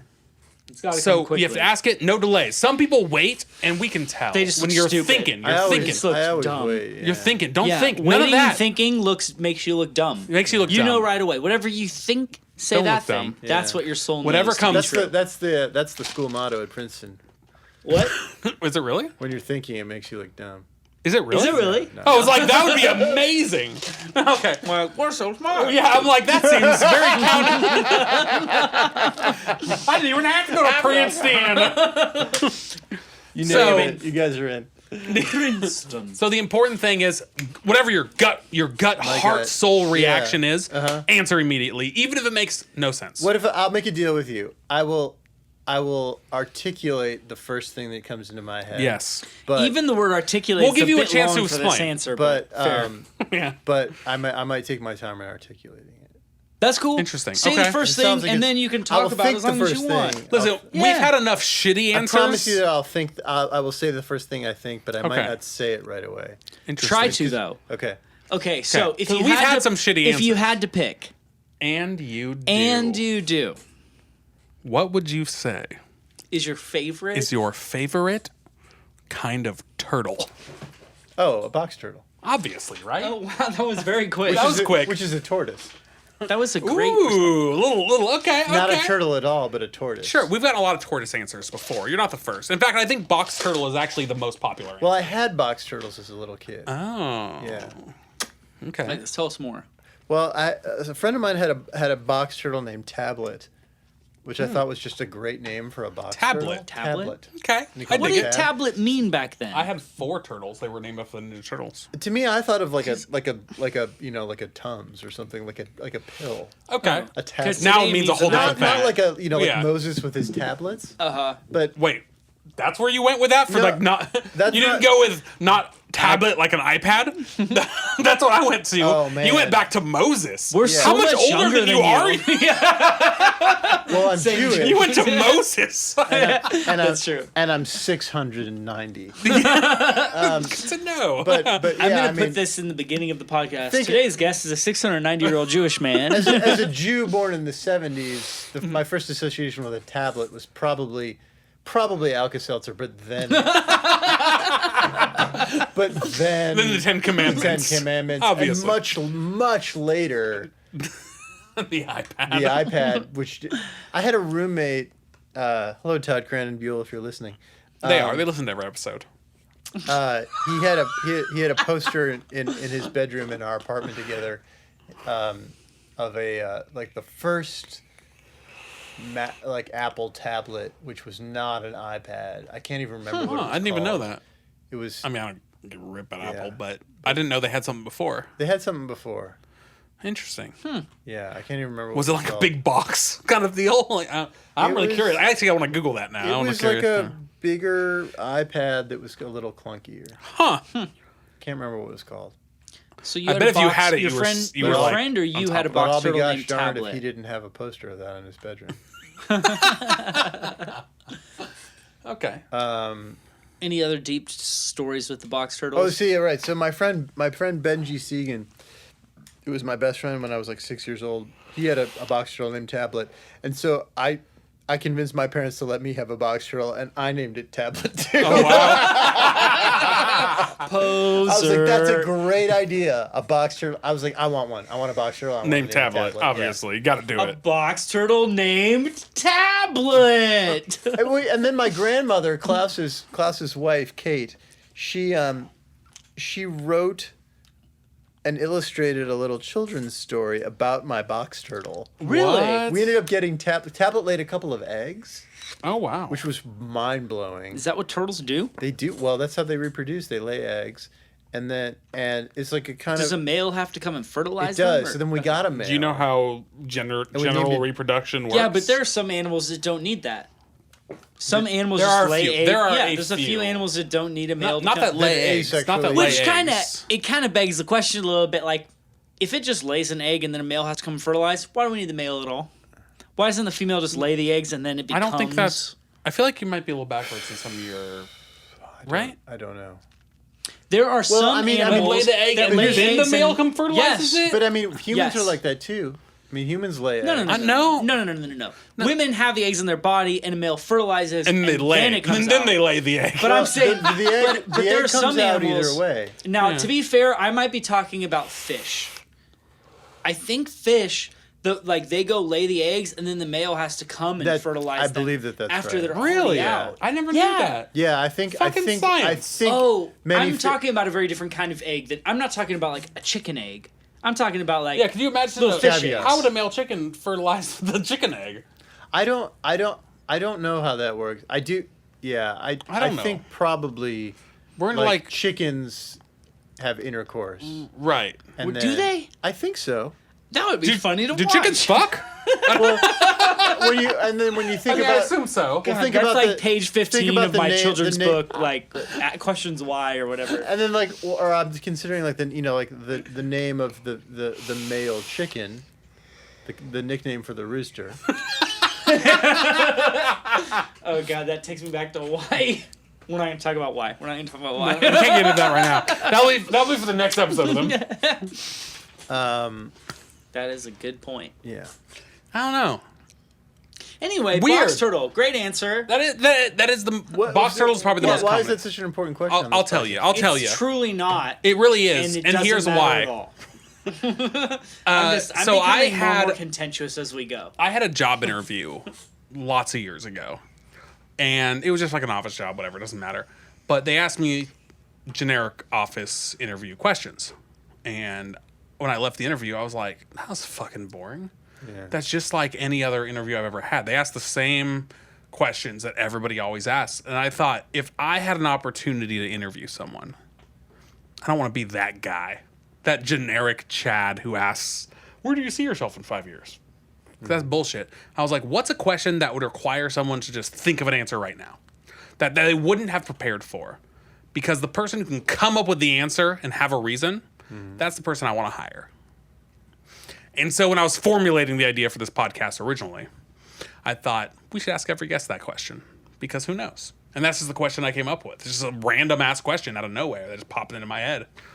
And I've stuck with it for years. What's your favorite kind of turtle? Squirtle. Squirtle the turtle. Squirtle? Squirtle the turtle. What's that? He's a Pokemon. Pokemon. Oh, okay. Because when I was a kid, I had Pokemon Blue, and which Squirtle was the primary character of that. It was like 6th grade. I just realized that I forgot another kind of turtle that is my favorite turtle. Oh, why not? Well, when I was a kid, I had a stuffed animal turtle, and you could take him out of the shell, and then he was like... Weird. Oh, wow. and I A just naked really- turtle? Naked turtle. Turtle. and I was just But the thing is, that's not your favorite turtle, and we know because your gut reaction. Your box turtle. was But then box also turtle. painted turtles are lovely. Yeah, they're cool. Oh, they're really cool. Who We've answered gotten painted? painted turtle before. Was that Joel Adam Russell, maybe? Maybe it was around that time of his episode. He was When, a cool dude. When I was a kid too, a friend of mine, Jeff Smith, and we went fishing in the creek near my house, and we caught a snapping turtle, big snapping. Those turtle. can be dangerous. Yeah, I know, right? And we Really? kind of pulled him out of the. And he was Even just big. pulling one out can be. I know. They can get you. We kind of grabbed him by the tail. We shouldn't have done that, but Sure. But then shortly thereafter, I started to come down with what turned out to be chicken pox. But for a little while, I was worried that I contracted some sort of disease from this turtle. Oh, wow. Which could happen because they do. turtles carry salmonella, don't they? Yeah, and I also remember, this is not interesting at all, but I remember as a kid. We just asked you what your favorite kind of turtle was. I don't know You opened Pandora's box. I don't know how less interesting you can get than that. I remember. So I remember hearing as a kid that pet stores weren't selling little painted turtles as pets anymore because they carried salmonella. Really? And maybe That's kids would put them in their mouths and then they would get salmonella. Of course they would. Fucking kids eating turtles and shit. Yeah. But then there was a salmonella outbreak, and I think maybe Campbell's soup or something had a salmonella outbreak or something. And I remember thinking, in my little kid logic, how did all those little turtles get in the soup at the Campbell's soup? And I had Just like an army of little turtles. I had this image of maybe someone came to the plant and they had a little terrarium, and the terrarium spilled open, turtles fell into the soup. Contaminated millions of cans of Campbell's soup. But in my mind, I was thinking I love that. little turtles carry salmonella. There was a salmonella outbreak in Campbell's soup. Somehow turtles fell in that soup. Which, to be fair, that's solid logic. It's reasonable, That's right? super solid, especially as a kid. Because when you first learn, it's turtles carry salmonella. That's how you get salmonella is turtles. So if there's salmonella in the soup, it's from turtles. Gotta be from turtles. Turtle Turtles soup. swimming in the soup. in that soup? Turtle soup. Turtle It must soup. be. Wow.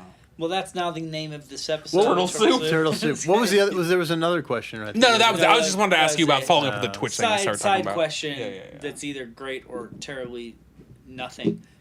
You watch Stranger Things? I've seen the first season. Okay. That's the best season. Yeah.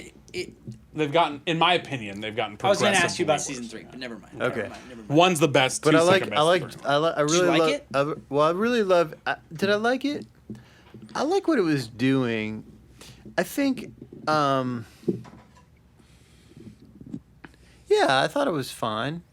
Did you grow up in the 80s enough that I that did. was nostalgic for you? Well, he's 10 Well, years older I think- than us, so. No, You I know I his think, age. I so- think I suspect it for myself. I could be wrong, but I think that I feel like I grew up with the stuff that it was sort of trying to get after. So to me, it felt like an approximation, not That's the real interesting. thing. Really? I think if I'm going to go in for that fix, I'm going to watch a John Carpenter movie or, You're not going to get the Goonies. fix from the recreation. I enjoyed it and I appreciated I think the effect of that show on me is that I'm way into Juno and DX7 again. I'm like, oh yeah, that's what I love. I've been thinking. you could tell. I don't even want to talk about it too much. All of the stuff that I played It's got had that Juno 80s vibe. in it. I don't. you know, I don't have a Juno. Don't start. What's want to that? buy. I said I wasn't a huge Juno fan. You're not. You said? Nah. I don't know why. You're just talking so about mu- a different Juno. You're talking about the movie. Oh, what are you talking Oh, I'm talking about We're talking the, about the instrument, the keyboard. Roland Juno. Oh, no, I literally was keyboard. just thinking So, about the movie. I I'm got not to a show you fan. some after this. I have the next best thing to a Juno. Is that thing that's in Yeah. there? What is that? It's I don't even know. It's called a Roland. something. 60 or something like that. It's actually my buddy's, and he keeps it here. It is the exact same chips as a Juno, but it's before the Juno, so it doesn't have all exactly the same functionality, but it has all the same sounds. Is it cheaper? Yes. Because Junos have gotten really expensive. It's way cheaper because it's not cool It's like a just Juno, rolling 60? but it's the same thing. I need to check it out and see if it's on eBay for cheaper. There's a plug-in that my friend Kevin Daly hit me to. And by the way, if you ever need like someone to come in and like play Juno in a session, Kevin Daly, an incredible Juno player. I mean, really, like, he like knows how to manipulate a Juno and like get all the different sounds out of it. But there's a plugin that Kevin recommended called the Tal Uno, which is like a $60 plugin from a company called Tal, and that's what I use. I didn't use real Juno. It's like I use the Tal Uno. It's super realistic. It's really good. It's super realistic, and I even fooled Kevin. He was like, "Is that a Juno?" And I was like, "No, that's the Tal." Like something I did, and like it's got everything that a Juno has. It's got harmonizer, or like arpeggiator. It even looks like a Juno. The plugin looks like a Juno, and it's nice because you can with the touch of a button you can sync it to your clock in Pro Tools, which is really nice. Because it does this arpeggiator thing, which is really cool. And then and it's nice to have that in time. And then you can also assign drawbars on your MIDI controller to control the faders in it, so you can the way you would manipulate a Juno and do sweeps and all sorts of fun things. Like you can still do that tactilely. You don't have to use your mouse to do that. So I almost don't even want to talk about this on the show, but I kind of want to buy a DX7. Oh yeah, but they're known enough, but they're not crazy expensive yet. They're like $600, right? Yeah, I think I could be wrong here, but My spidey senses tell me that the DX7 is on the rise and is going to become more and more popular the next couple of years. Definitely. And I would guess that the DX7 goes way up in price. Yeah, the DX7 is going to be like $1,200 in 3 years. I think so. We should probably buy them now. Yeah, so I just got to get that $600. But it's just like, dude, that see the Whirly to your right? I've wanted a Whirly for the last decade. Yeah. Now, this is an older model. Yeah. You may not even recognize it as a Wurlitzer because it's the type before the 200. I didn't recognize it. I have one of the cream color. The 200s? Model. Yeah. So I've wanted a Wurlitzer for the last decade. And back when I started looking at Wurlitzers, they were like $400 to $600. Yeah. But I was younger and I didn't have the money. And I was like, shit, one day I'll buy one. And what are they now? They just have kept ascending. You can't find a Wurlitzer in Nashville under $1,200. Yeah. You might see one at $800 and it's a piece of shit and it's broken. Maybe. I bought my 200 model I traded it for a mandolin that was worth about $600 or $700. How long ago? 10 years ago. Yeah, exactly. They've appreciated so much in value, and it kind of happened during the folk movement, I think, in that time and associated genres. But Wurlitzers were not that big known 10, 15 years ago. I mean, obviously they had been massive, but they had passed from popularity, and then they've just shot up in value. Yeah, I mean, the stuff in the 60s shot up in value over the last 10 years, and now the stuff from the 80s is starting to go up in value. And now you try to buy a Juno, it's expensive. Pretty soon, the DL4 from Line 6 is going to be the thing that's Line 6 becoming popular. The pod is going to be so valuable. Hey, Line 6 is popular in certain genres. The DL4 is awesome. The DL4 is awesome. Any other questions? Did I answer any of those? I mean, we'll have to have you back on for more in-depth discussion on some things. We'll have to talk about Princeton. Apparently, by the way, before the show started, you told us you were in politics. Yeah, teaser. Whoa. Yeah, teaser. Teaser's good. Yeah, teaser. I was in an improv comedy group at Princeton with Kimmy Schmidt herself, Ellie Kemper. Oh, she's super rad. She's super rad. Yeah. I don't know who that is. Yeah, you do. The incredible Kimmy Schmidt. Office? The Office? The girl, she came in with kind of a ditz in Do you later mean seasons. The Office, the TV show The Office? Yeah. Oh, okay. Yeah, she came in as kind of a ditzy girl in the later seasons. She replaced Pam as the front desk. As Yeah. front Okay. desk. Yeah. Her. She had her own show called The Unbreakable Kimmy Schmidt, which everybody loves. Thank you. Okay. Incredible. Which I've actually only seen a few episodes. I've never watched the whole stopped thing. watching The Office at season 5. It's kind of like Encino But Man. I saw later. but I did see later one. a I know who sitcom. it is. Yeah, Okay. right. So you're in an improv I've heard comedy the show's group with good. Yeah. That's you really should have cool. been a lot funnier on this show. I know. You really right? fucked up. I really did. Anyways, she's cool, and you should get her on the show. Next time we're opening with your jokes. Next time is Adam's joke time, right Adam's from the joke time. beginning. Just straight up, we're silent for an hour. And you just tell Just improv tell jokes. or we'll do little skits together. I'm down. sounds And then good. after the skits, we'll go into what the hell did you do in politics? And then we'll talk about your religion stuff that we mentioned Yeah. before the show. And then we'll wrap it up. In the future part I'll two. tell you about how I met President Obama when he was running for Senate. What the fuck? What, you hold back all the good stuff? How long did you think this episode was gonna go? I don't know, man. I don't All know. right. Right at the end. I need to keep them wanting more. Oh, yeah, we're Yeah. we're definitely having an episode 2 coming up here. Adam part 2. Do you guys have a theme song? I could write a theme song for your podcast. Hell, We we do would have a love theme song, Oh, but you if you do? can write a better one, Oh, you're oh, welcome yeah, to. we do have the I intro produced song. it, so Oh, you did. All right, you well, then probably you're good. can't write a better one. Am I right? Am I right? Probably Just kidding. not. Just kidding. Probably not. Yeah. If But you want to produce a anyways. theme song, we'd love that. That'd be Okay. cool. Uh, But anyways, this guys. has been great. Yeah, thanks everyone for coming to hang out. As always, normally we're live, so I'm saying goodbye to no one right now. But when you watch this, but thanks everyone for coming to hang out. As always, you guys are awesome. As always, check out Adam on. Yes, that was what I was going to say. Yeah, I know what I'm Do you doing. have anything you need This to is not my plug? first time, Ryan. Yeah. Well, you can, if you want to hear music I've produced or played on, you can go to soundcloud.com/Adam Ollendorff. Which, how do you even spell It's that? just how it sounds. Super difficult. Ollendorf. With 2 L's and 2 F's. Okay, Yeah. so not just how it sounds, but pretty close. Just how it sounds. Ollendorff. That's right. Ollendorff. Adam Ollendorff. Or like if you like Google like Kacey Musgraves Adam Ollendorff, it'll It'll get it. Adam with an O. yeah, Adam with an O, it'll come up probably. Yeah. SoundCloud Adam Ollendorff. What about Instagram, Twitter? All of them is All the things. Adam Ollendorff. All Okay. of those things. I haven't really been checking them or posting on them much. But he will for you. But there are a lot of cool pictures of me and Kacey Musgraves That's cool. on my Instagram. If you like pictures of Kacey Musgraves, It's one of my second favorite. It's probably my second favorite thing. Right. I'm just kidding. or like some pictures I of just me and John Oates. midway through that joke, I realized that she has a husband. I was like, "This And is that's inappropriate." creepy. Yeah. Oh, that was all right. Yeah, that was a not That was inappropriate pretty, comment that at was all. pretty- was not. It wasn't. It was just stating a preference. There was no innuendo there. It was- Yeah, you're fine. You're allowed to have preferences. Yeah. I like talking about picking up teens from Blockbuster. For the purposes of mentoring. For purposes of In a mentoring. perfectly appropriate way. Okay, I did one time go into Blockbuster. Are you starting a whole new podcast right now? No, I'm sorry. I once did go into Blockbuster literally to get this specific kid You're a creep. who was about to be he was high. He was like 13 and he was high on pot news. And pot what? Pot news. On pot Keen news. Peel. High, Yeah. high pot news? Yeah, Yeah. it's a Keen Peel sketch. He was high Oh, it on is? pot Yeah. news. Look up high on pot news. And I- Obama was in it. I knew Jordan Peele in What the Chicago. fuck? Yeah. Get him on the show. What are you I don't know him doing? anymore. We're getting all your contacts after the episode ends. I knew so many people. Apparently, you know everyone, including Obama. We're editing this I've episode met to them. I begin met- beginning yeah. to Yeah. Anyway, so I went into Blockbuster to get this kid.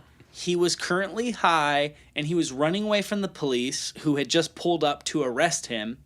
And I went into Blockbuster to say, "Hey, come with me to the teen center. I will help you escape the police." And literally for the express Sounds like Youth purpose, Venture. right? It really does. For the express purpose of I wanted to talk to him about the gospel, essentially. Like, I wanted to talk to him about Jesus and about not being a complete piece of shit. And I don't know if it worked out. We'll have to have a Youth Venture episode of something. God, We're just we talking will. about Youth Venture 'cause stories. It's crazy. This is good. The point is, I did go into Blockbuster Mm-hmm. searching for a teen once, and it was to help him escape the police so that I could help him as a human. I don't know that I did.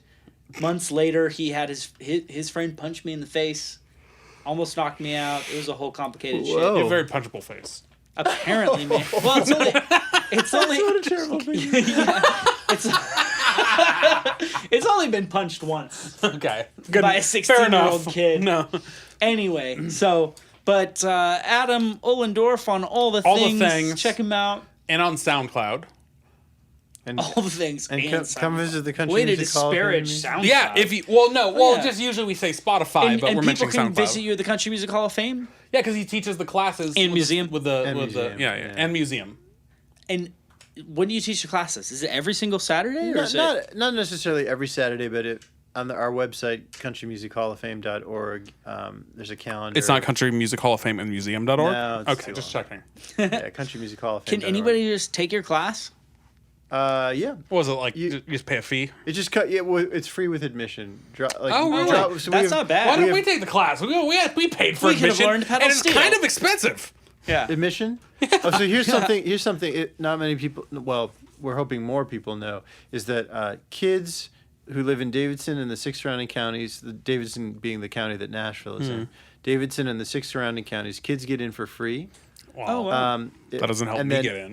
The adults that bring them can get 25% off admission, but Oh, shit. also That's anyone with a Nashville Public Library card can check out what's called a passport from the Nashville Public Library and get admission to the museum for free. What? Yeah. Why do we Join the pay all that library. money? Yeah. Why do- It's time to join the library. Yeah, so join the library and come as many times as you'd like. That's for actually free. super cool. I mean, there are seriously cool. there's some like if That's I a were, really cool if I were a program. musician or if I were a songwriter, which I am, but like I